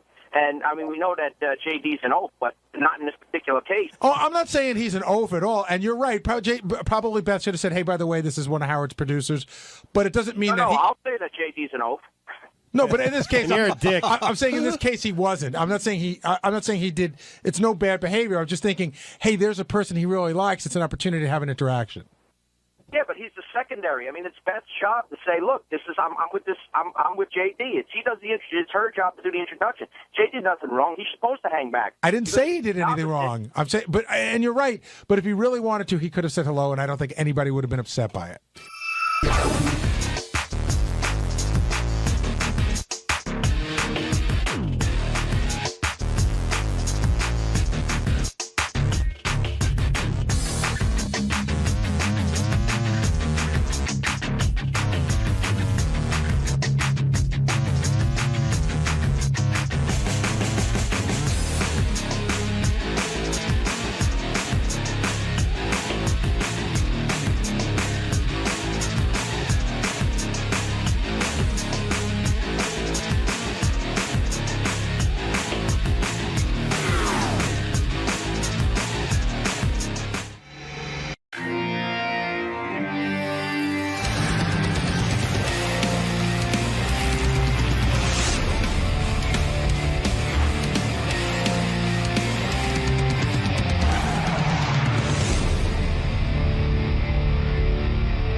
got How you Jerry. doing, man? I'm Anthony. Pleasure to meet you. How are you? How are you? Why are you guys hiding in here? Hi, Pete. How are you, Jerry? I can't believe it. It's Mark. But I can't think of that show you were on. The show I was on? I've been on a lot of shows, but they always get canceled. Yeah. Mark, what an honor to meet you, man. Me too. He loves I can't you, man. believe it. He loves you. Like he was talking about you before we got here. The man, the myth. Here he is. What are you going to talk about today? My cologne. Your cologne. Yeah, we just launched a Bagger cologne. It smells amazing. Yeah. I like it. I'm going to be buying some. Cool. All right. Can I find it in like retail stores? Like soon we will be. Yeah. So we just launched it like a couple weeks ago. So it's brand new and it's going to be in all the major stores probably. Good for you, man. Look at you. You're like the male Jessica Simpson. That's right. You're like Mariah Carey. Yep. This is where the millions come in, buddy. Exactly. I look forward to it. This is the first step. Then hair products. Yep. Ronnie might even change in his. No, what do you I'm not wear? trading in Mambo for it. Mambo? No. No way. Ronnie? Absolutely This smells not. better than Mambo. No. This is the new Mambo. Yes. Yep. Mark, right? Yep. You gotta get Ronnie to switch over. It's a new Bon Jovi. I love it. What a pleasure. You too, man. Mr. Bagger. Nice meeting you guys. Pleasure to meet you, man. Take care. I'm here to talk about my new show on CBS called We Are Men. I can't believe I just met Mark DeBagger. I can't believe I get to see Ronnie and all these guys. It's such an honor to come back here. I mean, even seeing Jason Kaplan, I get a little starstruck when I come up here. You're one of the few people that's actually happy to see Jason Kaplan. I mean, yeah, I am. He looks good in his sport coat, too. You know, Howard's right. You guys should be wearing sport coats. True. Where's your sport coat? I hung it up. I get a little sweaty with the camera, so. All right. Go ahead. So with wife and kids, he says having the kids is a nightmare. Kids are a complete hassle. He fully supports your decision not to have kids with Beth.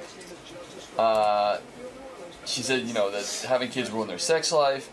He's most aroused when he comes home to an empty house. He said he's like pulling his pants down as he walks through the door so he can masturbate.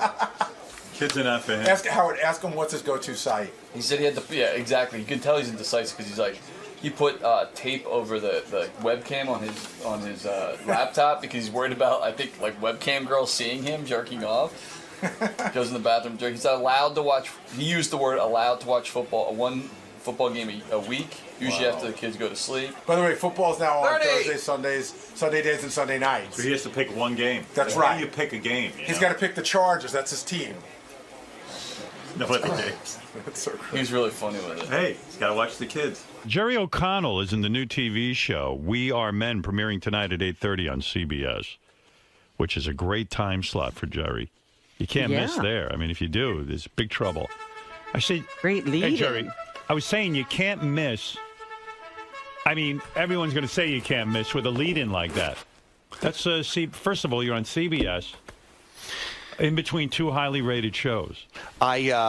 Look, my shows get canceled very quickly, Howard. So really, don't rely on the lead-in. Yeah, I wouldn't. I mean, if I were a betting man, good. No, it's a really fun show. It's We Are Men. It's four guys recently divorced. I just did the commercial. Four guys recently divorced who move into like an Oakwood type temporary housing place. They're going through various degrees of divorce, and you liking doing it? I'm really loving it. You're having a good time. I really am. Is it true that guy, the guy who's one of the guys who plays, one of the husbands, Cal Penn. He was in Harold and Kumar.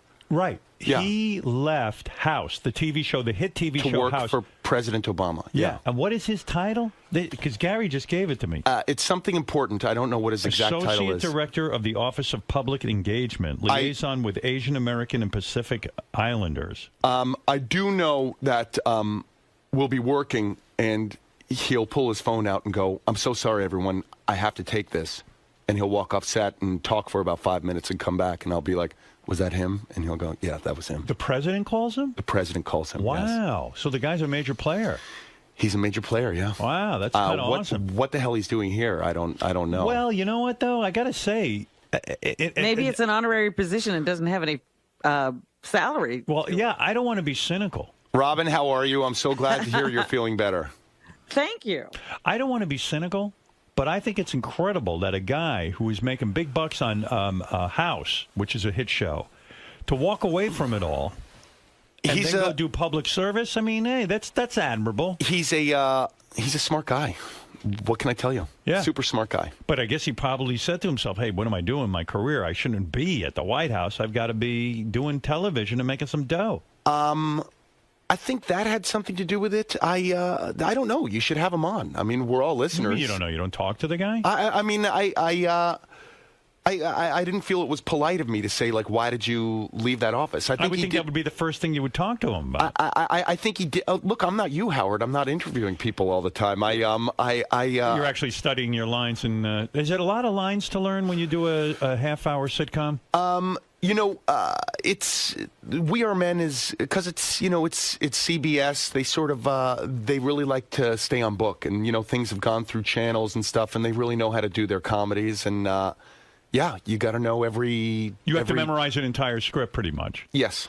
And how long does that take? Do you guys shoot in front of a live audience? We do not. It's what's called like single camera. Yeah. What do you? The single camera meaning it looks a little more high end, more like a film kind of thing, right? It's I think NBC has a lot of success with those single camera shows. Right. They look better. 30 Rock, The Office, Parks and Rec. And CBS has a tremendous amount of success with multi-camera shows that are filmed in front of a live studio audience. Tell me how that works doing a sitcom. What's your schedule like? When you do a sitcom, you get the script on a Monday? We get the script about 4 days before we shoot. No shit. Yeah. And do you just lock yourself in a room and go over it? No. How do you memorize all that? Man, this is I don't know if this is interesting to anybody, but to me it is. I memorize on a treadmill. What do you mean? You running? I'm not running. I'm walking. Okay, so you give yourself something physical to do. I give myself something physical to do because you got to stay in shape for the show. Also, I mean. Yeah. Yeah. And it's like so. And what do? You read it over and over again? I read it over and over again. How many times do you have to read it before you actually commit it to memory? I mean, I don't know. I give it about 6 hours, I guess. Wow.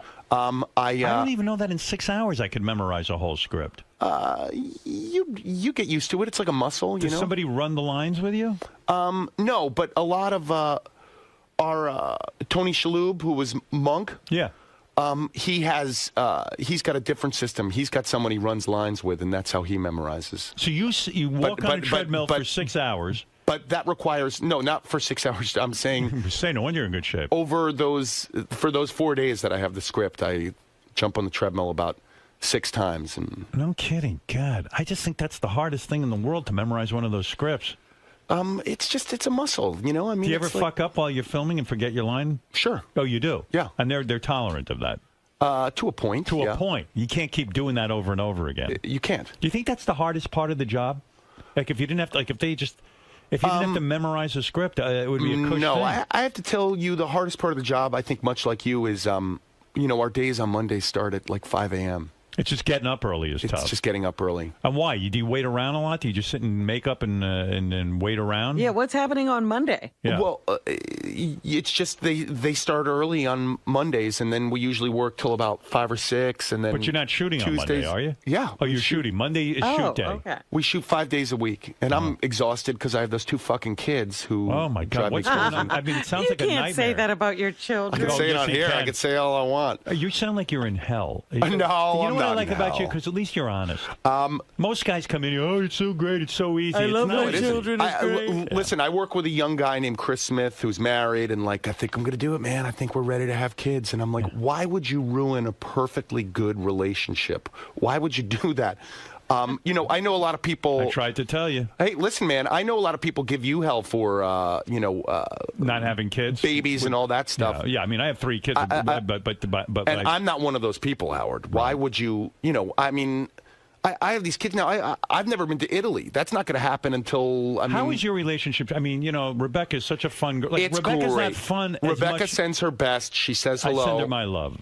I'm sorry we didn't get to see you this summer. Yeah, I why don't you see me anymore? Well, listen, we were only in Long Island for 1 week. And you were busy this year, and we dropped you guys an email, but you had a busy summer. Oh, okay, so it was our fault then. No, it wasn't anyone's fault. But we would have loved to have rubbed our vagines on Jerry Seinfeld's couch. That would have been. I would have really loved to have done that. So Rebecca, to me, Rebecca would have loved to have super- rubbed her vagina on Jerry Seinfeld's couch. Hey, who wouldn't love to rub their vagina on Jerry Seinfeld's couch? Hey, listen. Hey, speaking of Jerry Seinfeld, I want to ask you about that. Yeah.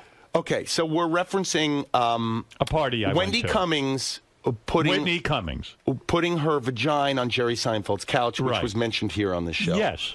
Was that? Everyone said how well that went over, and that was really fun, and everyone was laughing. Yes. Really, was everyone laughing at that? Yeah, I'll tell you why.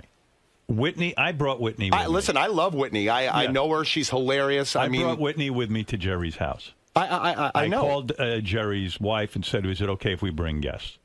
I said who it was, and then she was like, oh, yes, and they knew Pete, her boyfriend. And Sure, everything. of course. Okay, all right. So I know them both. Okay. I think I was there when they met. I was Whitney has a friend named Zoe who's super fun, and we did a play together, and I think I was there when Pete and Whitney met. All right. So anyway, we were invited. So they said, sure, bring them over, because it was an informal dinner party, and Right. I was like, okay. And they were staying at my house. I wasn't going to leave them. So although I would have left them actually, and whatever. You would have left them at your house? I would have left them at my house. But anyway, so we went to the party, and everyone was just having a blast and yelling and screaming. And Whitney was being outrageous because she's funny off the air as well as on.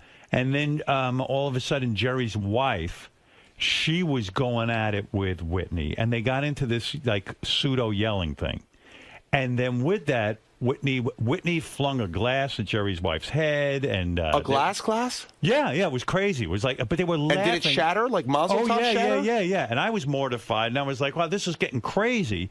So that's when we went in the other room, and then Whitney was so wild, she just started she took her panties off and was rubbing her vagina, but doing it with Jerry's wife watching, and Jerry's wife thought it was hysterical. All right. Yeah, it was all in good fun. Something tells me if I rubbed my vagina on But you're not a Seinfeld's couch. comedian. Like a woman, a comic can do that with another woman. Let's just say I went to Seinfeld's house, right? And I spread my butt cheeks and wiped it on his butt couch. cheeks. Robin, spread your butt cheek.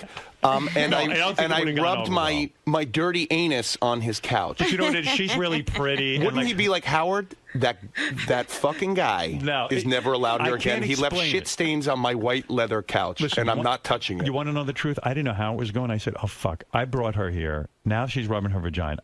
I went in another room. I poured myself a big glass of scotch and just whopped it down. She's a wow. Yeah, and I don't drink scotch. She's a good time though. She is really funny. They loved her. Yeah. They loved her. So what can I tell you? Some people can get away with stuff and others can't. You know I was a little worried about her. Don't you try it, Jerry. I was a little worried about her when I listened to her on here. She was emotional about her show getting canceled. She was having a hard time. She should give me a call. I'll talk to her about shows getting canceled. Yeah, how do you deal with that? I mean, you've had a lot of shows being canceled. How do you deal with it? It is depressing, right? You know, do you take it personally? Yeah, of course. But at the same time, the success rate of these things it's almost impossible, right? It's tough. And, it's... Do you think it's you sometimes? Do you ever sit back and go, well, maybe it's me. Maybe the public doesn't like me. I'll tell you something that my mom told me. I think a show got canceled, and I called up my mom. And, my mom was a teacher for many years, taught Beetlejuice. Hope he's doing well. I hear he's drinking a lot. That's the word from Jersey City. Oh, yeah. How do you know that? I have an aunt who lives in Jersey City who knows people who know that he goes to a bar and he's drinking a lot. The shots are about transportation. Oh, he's on the phone. There he is. God, when he called up Floyd last week, my gosh. That was great. That was Does Beetle, speaking of living near people, you live near don't you live like next door to the Kardashians? I don't live next door to them. They live in the town right next to us. So their store is... I know their store Dash that was shown in their reality series is exactly 1.5 miles from our house because that's where I do my 3-mile run. So you don't see you don't really actually see what's going on there. I do you see Kanye West and stuff going in there? I've never seen Kanye West out there. Right. But I've seen them for years out there. I think I first met them when they were still in high school. And did you ever think, hey, maybe I'll put them on TV?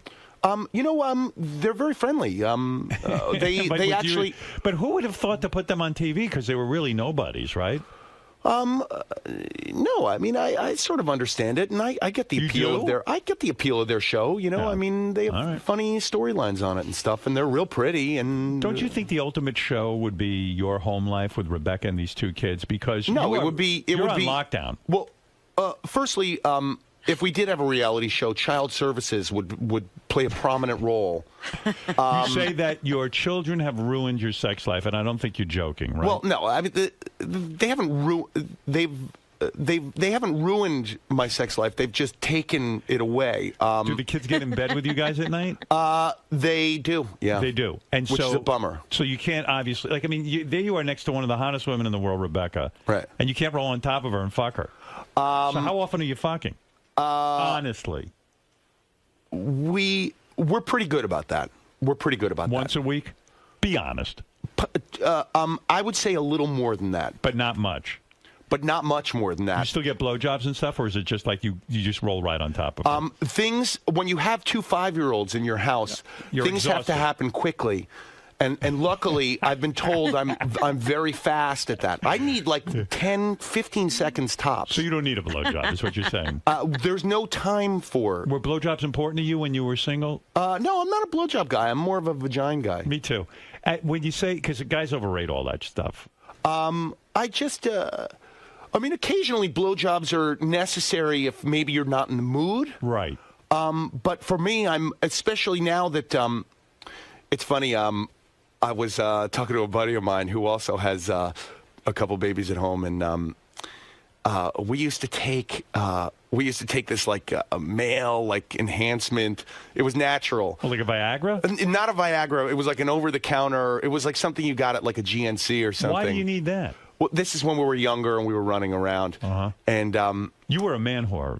Melissa Joan Hart. I know. I remember. Melissa Joan Hart went out with you, and Melissa Joan Hart, who is Sabrina the Teenage Witch, and now on Joey and Melissa. I can't believe you fucked the Teenage Witch. I was referred to as a man whore. I'm referred to as a man whore in her book. You dated like a crazy man. Look, this was like dozens of years ago. I mean, it's pretty. Was that embarrassing to you, or was it sort of? No, it was what it was. She I was said in my you tanned early. a lot too. You went to tanning salons. I don't think I went to tanning salons. I go to them now because I have to do the show and take my shirt off. Oh, do you? Yeah, I got to take my shirt off a lot. Are you working out heavy? Yeah, they're by the pool a lot, I think. You know, I'm not working out heavy. It's it was funny. I listened to Joseph Gordon-Levitt in here, and he was like, I wanted to look good for his movie Don John, and I probably should be lifting weights a little more because if I'm drinking and I go on Twitter, I read, wow, Jerry O'Connell's body looks like Keith Richards. Is that bad?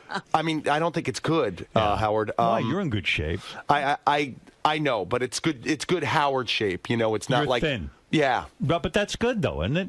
Do you have any fat on you? Do you have any belly fat? No, I don't have any belly fat. What do you do? Do you starve yourself? No, I You don't have a six-pack? I have around there. Yeah, maybe a 4-pack. No kidding. How can I get that? Good. I'm looking for that myself. You're fine, Howard. Come on, let's not You talk want to about know your something weight. though? When I do push-ups, I look down and my belly, my skin is sagging. My belly like distends. Howard, you look great. Really, I don't even Thank want to you. get. And by the way, Can I say you look very handsome? John Hine, I thought looked rather svelte out there. I was expecting to see him big. I hear you talking about John him. Hines uptight about his weight to the point we wanted to do a bit where we had a person who measures people for bras to measure our guys to see what cup they are, and John said he refused to do it. I'm dying to get a look at Benji back there. I haven't seen him over the desk. Benji gained back his weight. Come on, Benji. Let me take a look. Let me see your tits, Benji. Oh, Benji looks good. Yeah, Benji, I've seen you. I've seen you in. Benji looks like he was in Stand By Me. I've seen Benji thinner. You're telling Benji he look good, but you just told me I look good. So you just tell everybody they look good. That's right. You know everybody what I mean? looks I know. good. As long as they don't look as good I as feel him. pretty good. Jerry thinks I look good. But I told Benji I've seen him healthier, but fall's here. I kind of get it. Does your show promote divorce? It makes it seem fun to be divorced. All you guys are divorced and you bond and you have fun together. It almost promotes divorce. I have to tell you, CBS has had so much success with 2.5 Men, which is basically about two guys who are broken. They're out of relationships and sort of finding the humor in that. Right. I think CBS is hoping to capitalize on that. Does Les Moonves himself ever come by the show and watch the tapings? I've met him a number of times. No kidding. Yeah. He actually is hands-on. He comes to the set. Very much so. I really, I really appreciate his his insight, and I seems to know what he's What doing. does he say to you? He's my favorite. Jerry, you're too thin. Put on some muscle. I have to tell you, he is my favorite boss. When you are on, you know when you have a great boss, Yeah. and I know you had one for years, and you respect them and you love them and you listen to every word that they say. I feel the same. I feel the same way. You know. Yeah, I've never had a boss where I. That's not listen true. to I've every heard word you they speak say. very fondly of Mel. I And, speak fondly of Mel, but I didn't agree with everything he did. well, I'm not. I don't blindly follow. Hey, Howard, can I ask you something? Sure. I got to tell you, this summer was transitional for me, man. It was. I wasn't getting my Howard every day. It was crazy. No. Well, that was my. You know what? Here's the funny thing. I would have been off just as much if I wasn't doing America's Got Talent. I do 112 shows a year and you know what?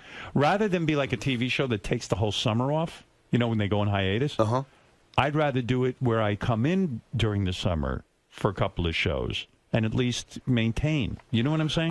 Listen, Howard, I know exactly what you're saying, and you know me. I want the best for you, and I will follow you wherever you go, like everyone else. Thank you. But it's funny, my life. When in the summers especially, it's a transitional period. It's a period of withdrawal. My routine has to change. It's crazy. Good. Listen, spend time with those kids.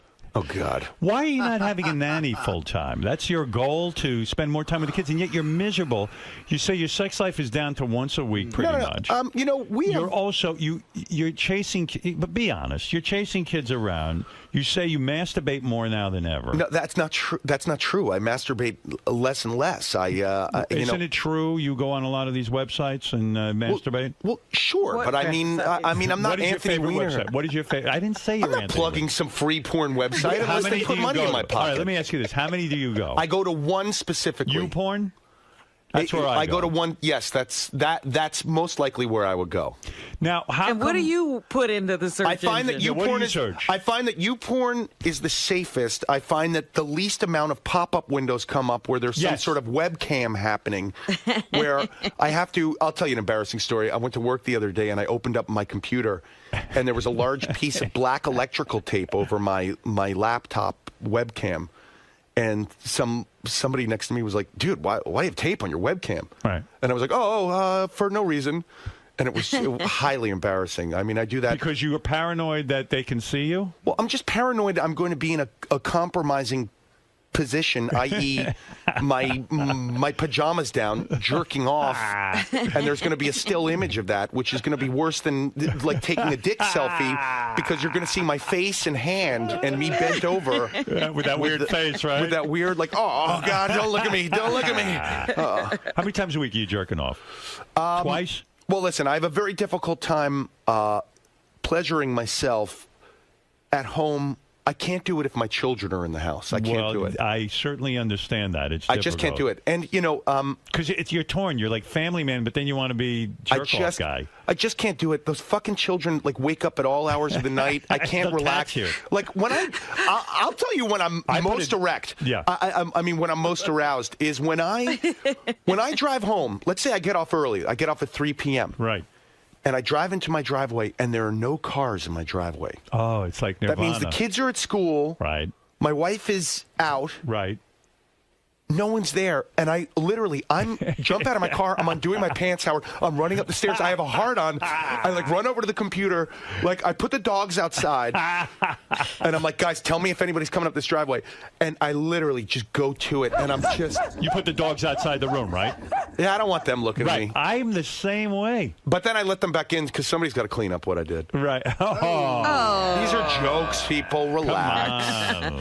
But what do you put in the search engine? What I put in babysitter porn do you pull up? I know you like babysitter porn. I like to. I don't like to look at other men. Well, yeah, but what do you do? I mean, there's got to be a guy fucking someone. I'll tell you what's. I'll tell you what's. Oh God, I'll tell you a really funny story. When Rebecca and I. Rebecca and I got married, okay? Right. And I said, listen, let's get married. I want a couple years where we don't have kids. Right. I want to go to Italy. I want to be young and married. Right.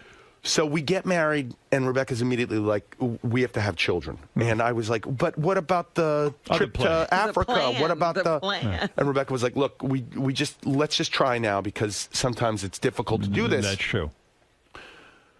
So I was like, fuck. So we, and I. Did you fake an orgasm? Is that what you're telling me? Yeah, no. I had never, it's an interesting thing, Howard. I had never tried to get a girl pregnant. My life up until that point had always been trying not to get a girl pregnant. Right. So anytime I felt the sensation of I'm about to ejaculate, I would immediately pull out. Run to a full-length mirror, look at myself, jerk off, and go, yeah, oh yeah, look at you. This is when you were the woman, huh? Dropping loads. You would go in front of a mirror and look at yourself? These are jokes, Howard. All right. But did you? But I'm just saying, my That whole sound like a joke. My whole routine was my semen is not coming anywhere near you. Right. Anywhere near you. I was real adamant about not getting anyone pregnant. I was smart about that. Well, of course. Much like you are. Yeah. Unlike you, I don't like condoms. So even when you were with a different woman, like you didn't. No, in my single days, I was wore a very. condom. You know, I'm 39, so I grew up through the 80s. I grew up, through the 80s, and I was very fearful of disease AIDS and everything. So we tried to get pregnant. So for the first time, you came inside. I ejaculated inside of a woman, and I get it. It feels good. Right. You wouldn't know. You've only done it with condoms, but it feels good, Howard. Yeah, don't worry. I know. So my wife didn't get pregnant.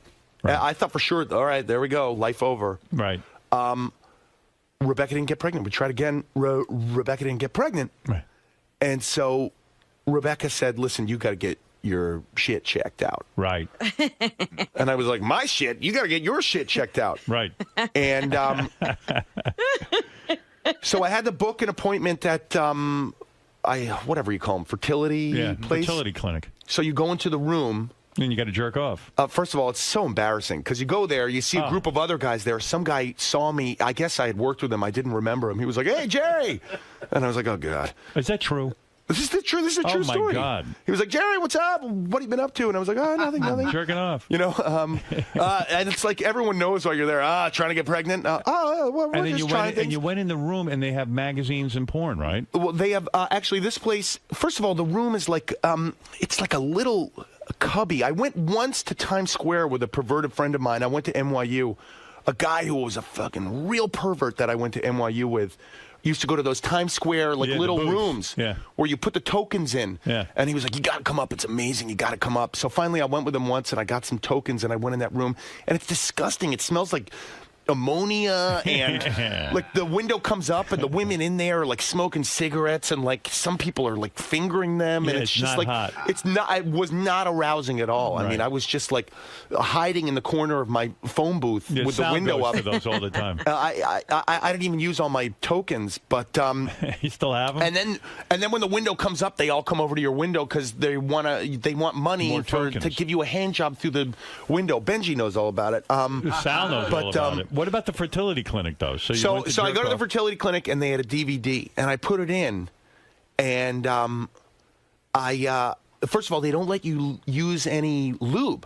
Wow. Because they don't want to taint the specimen, the jizz. Use a technical term, jizz. No. There is a sample. Sample. And so I put the porno in, and it's a porno, but it's like a cowboy theme and like it's not good porn. All I could stare at, and you guys are all going to be, you guys are going to laugh and make fun of me here, but all I could stare at, there was a very muscular, like steroided guy.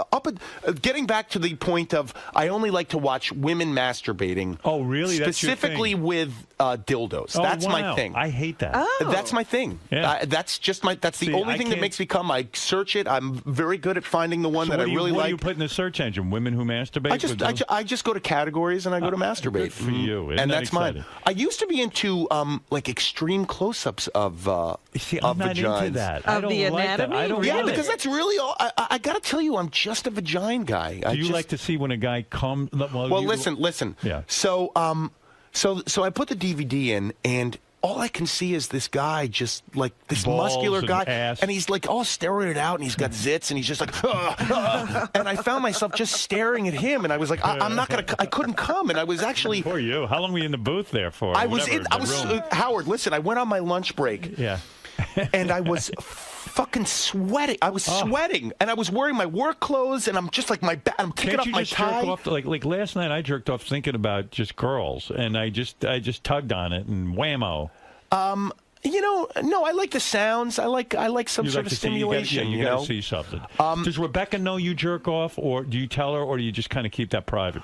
You know, when Rebecca travels, I will say, I jerked off today. Right. But then she ends up, they want you to be honest, but then they end up making fun of you for doing it too. No, I think Rebecca's really cool about that. She might even be thankful. She's probably like, you know what? Now he's not climbing on top of me. I'm exhausted from the kids and working. You know? It definitely. I wouldn't suggest to anyone who's in a new relationship to have children. It's just a relationship ruiner. That said, our kids are 5 now. You love your kids, all that. But I think you know what? I think we're going to make it. It was tough, man. I got to tell you, it's. Did it almost end the marriage? I don't want to say it almost ended the marriage, but it put strains on it that I didn't know were possible or ever going to happen. It's if you can make it through, I'm going to say the first 3-4 years, your chances are pretty good. Isn't it amazing how you're not really prepared for all of this? I mean, it is overwhelming, especially a guy who's young, has a career, you're in Hollywood, it's exciting, there's a lot to life, and all of a sudden, you can't have it all. You've got to really just kind of give yourself over to these kids, and it's a real tough thing, isn't it? It's crazy. That It is. said, you know, I love them a lot, you know? Well, Like, my we know kids- that. You don't have to put that in. Yeah, I know, but I mean, it's We like... get it. No, he better. He called them fucking kids. But now that these, I'm sorry I said that. Now that these fucking kids are, now that they're doing like karate and talking, and I can put them in the car and go get a burger with them. It's not so bad. I sort of see it, you know. Right. But I'm not one of these people who wants them to be babies forever. But will you and Rebecca go and take a 2-week vacation or a week vacation? You know what's helpful is when family members come, you know, and they stay with the kids. Well, that's when I got together with you guys. Your parents were watching the kids. Which was a big, nice thing. Yo, man. You had a night out. So you're letting JD go with Beth tomorrow, huh? I am. A big date tomorrow night. JD got a whole suit and a... Did he? Well, you had to see him with this suit. Jerry, you would have thought it was the funniest fucking thing. I think JD looks good, man. I think he looks like a hipster. You know what's funny? I don't have DirecTV. I have DirecTV. Right. So I don't get Howard TV. Right. So, you know, I didn't know what Lieberman looked like. I thought he was going to be an old man. He sounds like a grizzled old war veteran. War newscaster, like he was in the front lines in Korea. Yeah. JD's gained a lot of weight. He hasn't, Howard. So the nicest thing, Gary, Ronnie, and John Hine tipped in for his suit for JD. He went and got it. And Gary said it's so ridiculous because, like, JD came in and goes, it doesn't really fit that good. I got to get a tailor or something. But he didn't even know where to go to get a tailor. Hey, Howard, listen, I think you look great. I don't want to talk about your body anymore, but you are a little demanding on weight on your staff. No. Hey, these are the guys. I don't. I even was look expecting at JD. to come up here. Other guys have been saying it too, right, Gary? That JD's gained weight. Oh, he knows he's gained weight. He'll say it. Yeah. Can I just tell you one thing about the suit? So you know, when you buy a suit, they put it in a nice bag. Yeah. So he folded the whole thing up and put it in a bag. You know, like folded it around. Right. So then I saw him and he said, "Hey, I got to get these things taken up and I got to send to a dry cleaner." And he looked at me like he didn't know what to do. So I said, "JD, you're in New York City. There's a dry cleaner on every block, and every dry cleaner has a tailor." Right. But I got to have it by Tuesday. I go, "So just take it." I go, "They work quick. They're really quick. I can't go until tomorrow." I'm like, it was almost like I had to walk him there, and I didn't. But then I found out Ronnie had the same conversation with him. It's like he doesn't know. I feel like he's such a good guy. He's like a lost kid. Yeah. Hey, listen, let me tell you JD's story. JD and I have a mutual friend who's a super hot woman who listens to the show a lot. She's a powerful. She's got a big time job in the entertainment industry. Yeah. I don't want to say her name because I know that this girl is. Don't say her listening now. name. No. I will not. She's hot, Howard. Yeah. Hot. An 11. That's a 10 with a job, Robin, if you're questioning. Right. I'm telling you, this girl is smitten with JD. Really? And he doesn't even. I said to him. I said to him when I came up He's here. into her. He's already. He wants to marry her. I said, JD, have you tapped that? Have you jumped on that? And he was like, Well,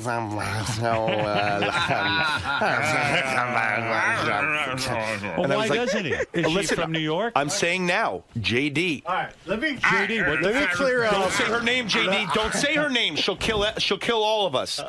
JD, she'll end my career. So what's going on with this chick? You know who he's talking about? Yes. No, nothing has happened. We went out to dinner like a couple of years ago, but nothing has happened. JD, I know her. I worked for her. Are you being serious or you're being sort of shticky? I set her up on another date with another person other than JD. I'm sorry she's cheating on you. Don't get upset. I'm not upset. But I want to say, I have to tell you, JD, I think you have a real shot there. She likes me as a friend, Jerry. I'm sorry to say that. Okay. All right. I don't agree with that. I think if you pursue it a touch, JD, and you get a little bit of confidence, I think you could be inside of that. He has no confidence, and he doesn't have a rap with these And JD, if you are inside of that, I want a detailed report. Are you your head ready to explode? Even though you're married to one of the most beautiful women, your head's ready to explode, right? Listen, that's what happens when you get married. I want detailed reports. Detailed. Possibly photos. I promise I will delete them immediately. This is a powerful woman in show business. Yeah. Is it Oprah? No. I'd be tapping that. By the way, we tweeted out a picture of you at Stern Show in your new suit. Oh, well, at least it's not one of me eating like the last one. Yeah, well, congratulations. And by the way, the suit has been tailored and it's sent to dry cleaners, and I pick it up today. Hey, JD, and don't listen to this fucking guy. You're not overweight. JD, are you overweight? I could do better, but thank you. Yeah. I mean, what do you want from me? These guys are saying it too. I'm not the only one. I'm not hung up. So excited to be here. So are you still only allowed to watch one football game a week? You know what?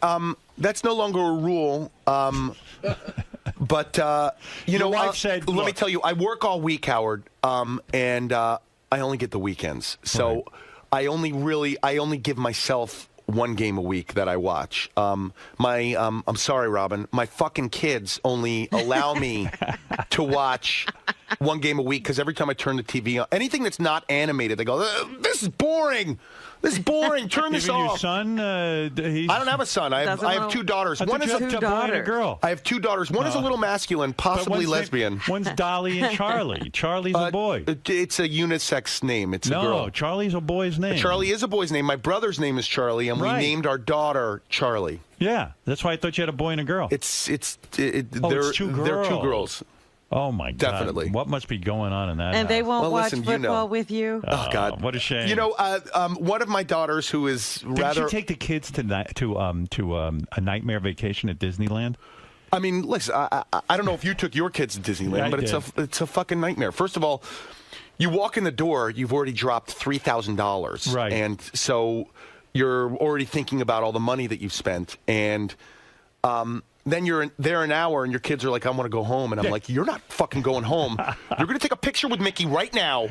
Some kids are, parents don't realize the kids are too young to go to Disneyland. You do have to be a certain age to enjoy it. So you drop all this dough and they hate it anyway. They hate it anyway. And you hate it and everybody fucking hates it. And it ends up a fight and you're in a hotel room with your kids and there's no sex and there's no place to jerk off and you're by yourself. You know, I was going to say to you, I put a deadbolt on a door for my jerking off when my kids were young. Yeah, so they wouldn't catch me. I don't have that. You know, I'm going to gross out everybody. I find that work is a pretty good place. I have a little room there. I mean, Can you jerk off at work? To me, that would be like, it's hard to just even think about jerking off in work. Your castmates can hear you. Right. You don't mind Well, that. listen, I want to tell everyone there is like a sink and soap and everything in my little room. You got to take care of it. You know, I'm not like... Does Obama's right-hand man there ever catch you doing it? What are you doing over there?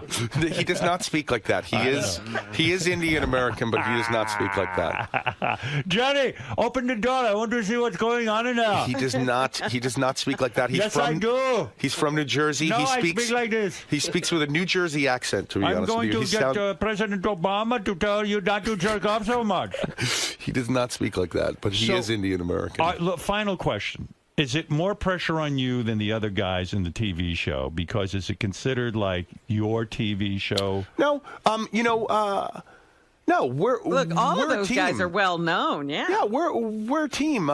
If the show fails, will you be distraught, or are you going to just take it in your stride? You know, I got to tell you, Howard, as I get older, I'm not going to be distraught. You take it in your stride. Yeah, it's just showbiz. You do your best, and that's it. It's I can't explain it. You know, I mean, I'm sure I know, like you going to Detroit or something. You know, you had things that didn't work out. I don't want to say failures, but things that didn't work out. And at the time, I'm sure you were, I don't want to say distraught even, but at the time you were probably like, I can't believe this didn't work out. What did I do wrong? It's me. Yeah.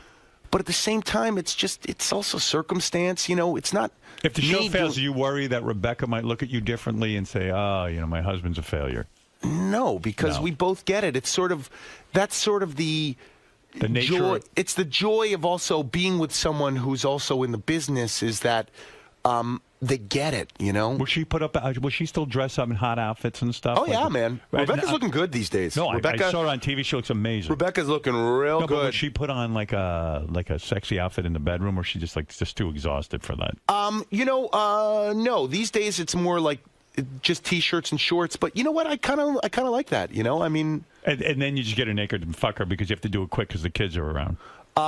We have to do it quick. We have to. You know what we do is we watch. I find with the assistance of porn, if I. Will she watch porn with you? We have a television in our bedroom. I know people say that's bad for relationships. We but have that. I have to tell you, Oprah I really says that. but I have to tell you, Rebecca and I watch Breaking Bad together in that bedroom. Right. We watch all the Housewives together in that bedroom. That's our time. We put those. Sorry, Will Robin. You put porn on? Sorry, Robin. We put those fucking kids to sleep, and we watch our shows after that. Will you watch? Now listen. When I need some, you know, and sometimes you need some. On this show, we are men. A lot of stuff is poolside. Right. They pay good money for very beautiful women to sit around a pool. Right. And I'm there all day, you know, and you're talking to girls in bikinis and stuff. You can get. I have needs, you know. Right. You know, sometimes I get sick of just jerking off running to my trailer and jerking off at work. Right. Sorry, everyone. But I'll put on a porn in the bedroom. Oh. And I'll put it on low so it doesn't wake anyone up. And you'll jerk off in bed? Hey, can I put a deadbolt on my children's door, or is that a fire hazard? Wait a second. You'll jerk off in bed with Rebecca? I don't jerk off in bed. And then Rebecca will come to bed, and a porn will be on. Right. And she likes it. Yeah, but Rebecca chooses the porns, and I'm a little concerned. It's always like... Girl on girl. No, it's typically like... Rebecca loves, like... She always gets these porn... It's like... I don't know if you've ever seen these. It's like a group of, like large African-American men. Right. And, like, one, like, woman, like a Caucasian woman. Gang-banged. And they're, like, doing awful things to her. And it's always, like, a guy just, like... sitting in the corner, like her husband having to watch in the corner. Yeah. Oh, my God. So, in other words, do you think her fantasy is to have you watch a bunch of black guys bang her? I don't know. Is this weird, Howard? Yeah. Should I be concerned Are you about serious? this? Is that really what she likes? No, that's a joke. No, it's not. I do have to say, I actually that's an exaggerated joke based on. I do let Rebecca pick out the porns, and I have noticed that a lot of the male stars are African American, are not Caucasian, right? Yeah. And I do want to say that, like, watching, sometimes, you know, I don't need the porn. I do it more to get my wife in the mood. But isn't that great that your wife watches? Like Beth said to me years ago, "Oh, I want to watch porn with you." We put it on, and she said, "Oh, that girl's so ugly. This guy, oh, he's disgusting." She's too critical during the porn. She doesn't. When my wife and I have relations. We have, I'm talking minutes, okay? And I like to make sure that my wife also climaxes. Do you ever use a dildo on her? Like, not a dildo, a vibrator? No. Never? No. It's not our thing. We don't use anything. You have to finger her for a while? No. Nothing. You just climb on and put it in. After she watches porn. You know, I find that with the assistance of pornography in the bedroom... She'll be instantly wet. I find that we both are quite satisfied. Do you ever talk to her in a black voice, like an affect, like yo, no, yo, what's I up? actually, this is so weird. Because my mom taught beat, I only know him as Lester. Hey, do you want to hear an emotional story I thought of Lester? I want to hear more about your sex. Well, no, I want to tell a story that I thought of that I don't think I've ever told on the show. When I was Beetlejuice. Yeah, Lester, as I know him. Right. Yeah, put on the music. When I was when my mom taught Lester, he was at my mom's school for many years. I think he was there till he was like 20. Right. Oh yeah, in the same class, right? Well, it was By the way, special. your mom did a great job. He can't even spell his name. Listen, Go he's doing pretty well. Right. He's doing He's pretty doing well. amazingly. He actually is. And by the way, he was a favorite student of my mother's. Right. I knew him. I would go visit my mom at school in Jersey City. I believe the school was PS 31, I want to say. All right, so what happened? I had a Marcus Allen jersey growing up. Like I was like, let's say 7 or 8, 9 years old, and it was I loved that jersey. And I went to go get it one morning. I hadn't worn it in a while, and it wasn't in my closet. And I said to my mom, "Hey, where's my Marcus Allen jersey?" And my mom said, "Oh, when I cleaned out your closet, I got rid of it." And I was like, "Mom, that's my jersey. How dare you, you bitch! Like, don't touch my fucking clothes. Like, you touch your shit, don't touch my shit." And I screamed, and I screamed at my mom. And really, I was a brat with her, you know. Went to go visit my mom at school, and Lester was wearing that jersey. Well, that is the most fucked up story I've ever heard. And She gave your jersey to Beetlejuice. my mom would like bring clothes to school, you know. I hope you ripped it off him and took it home. No, it was like a real it was like an epiphany for me. I apologized to my mom. I said, "Hey, Mom, I'm really sorry I yelled at you about that." Well, she could have consulted you so that you gave it to Lester. I think she did thought the absolute wrong thing. Am I right, Gary? I think she thought She should have asked. She should have asked. By the way, Oh, did your God. wife not change her name from Stamos? Did not. Wow. It's Rebecca Romaine Stamos? Yeah. Can you imagine? Oh, God. Did you ever think of sharing Rebecca with Lester? If you really wanted to be a good guy? Maybe your mom can come and guys. take What? He's got to go. Oh, he's got to go. Yeah, he's got to go. Just where go you watch. going? I got to go do CBS this morning. Okay, that's fair. I love and that. then I love Kelly. that Nora O'Donnell. I think she's beautiful. You watch her in the morning? Just don't jerk off during the interview. Oh, all right? gosh, I Come on, wouldn't. Try and control yourself. I'm going to look at Charlie Rose. Charlie. Don't look at me, Charlie. You know what we ought to do? We ought to take your mom's bras and give them to High Pitch Eric without her knowing. What do you think Hey, I of met that? Mark DeBagger. Yeah, he's coming in. I met Mark He's got a new DeBagger. cologne That was an coming honor. in. Yeah. Hey, Howard, I love He's you, got a Robin. new I'm so cologne. glad you're doing Jerry well. O'Connell is on a show tonight. Good to see you, Jerry. Don't fire Benji, Howard. Don't. Okay, we are men. This can't miss, Jerry. I love you, Knock on Howard. wood. I love I'm you so too. glad it's fall. I'm glad you're back. Congrats we with got- all your endeavors, and Thank I'm just you. And Jerry, I'm so always happy. appreciate your nice emails and very supportive and You're the all best. that stuff. And please give Rebecca every inch of my love. If you know what I'm saying. All 6 of them. I should have banged her myself. Well, you had your opportunity, Howard. I kind of I don't did. know that I did. I'm Listen, I know for a fact that you He did. probably knows the story. I know the and story he's way better saying than you know had the a story. chance. You had your shot. Yeah, I did. You but, were taken man, but things worked out for you. Hey, I'm a happy man. Though, I'm sure fucking Rebecca's a dream come true. It really is. I really sit there is. whenever I'm in there. I'm like, this is a shocker. How did I trick this girl? Doesn't get better than that. It's a shocker. Jerry, may I ask was a so question fun. or two while you're on your way out? How are you? Bye. Hey, bye, Mark. Bye, guys. Best of luck with the cologne. Bye, Jerry. Jerry, being such a super fan, do you feel a special responsibility to Stern Nation to be so open and honest and talk about masturbation? And I just don't give a shit about. Oh, sorry. I just don't care about interviews where people don't say things. I mean, people raise the bar. Who are people that came in that just raised the bar? Like, when Jonah Hill came in, you come in here and say stuff. I mean, Dax Shepard raises the bar. You know what it's like to be sitting in your Bradley car. Cooper, when he was on, raises the bar. They just say things that are awesome. You can't go in there and hold anything back. You certainly did, sir. It was really fun. All right, thank you so much, All right, Jerry. Lise. Good luck with your TV show. Thanks, Lise. I love you. I'll talk to you soon.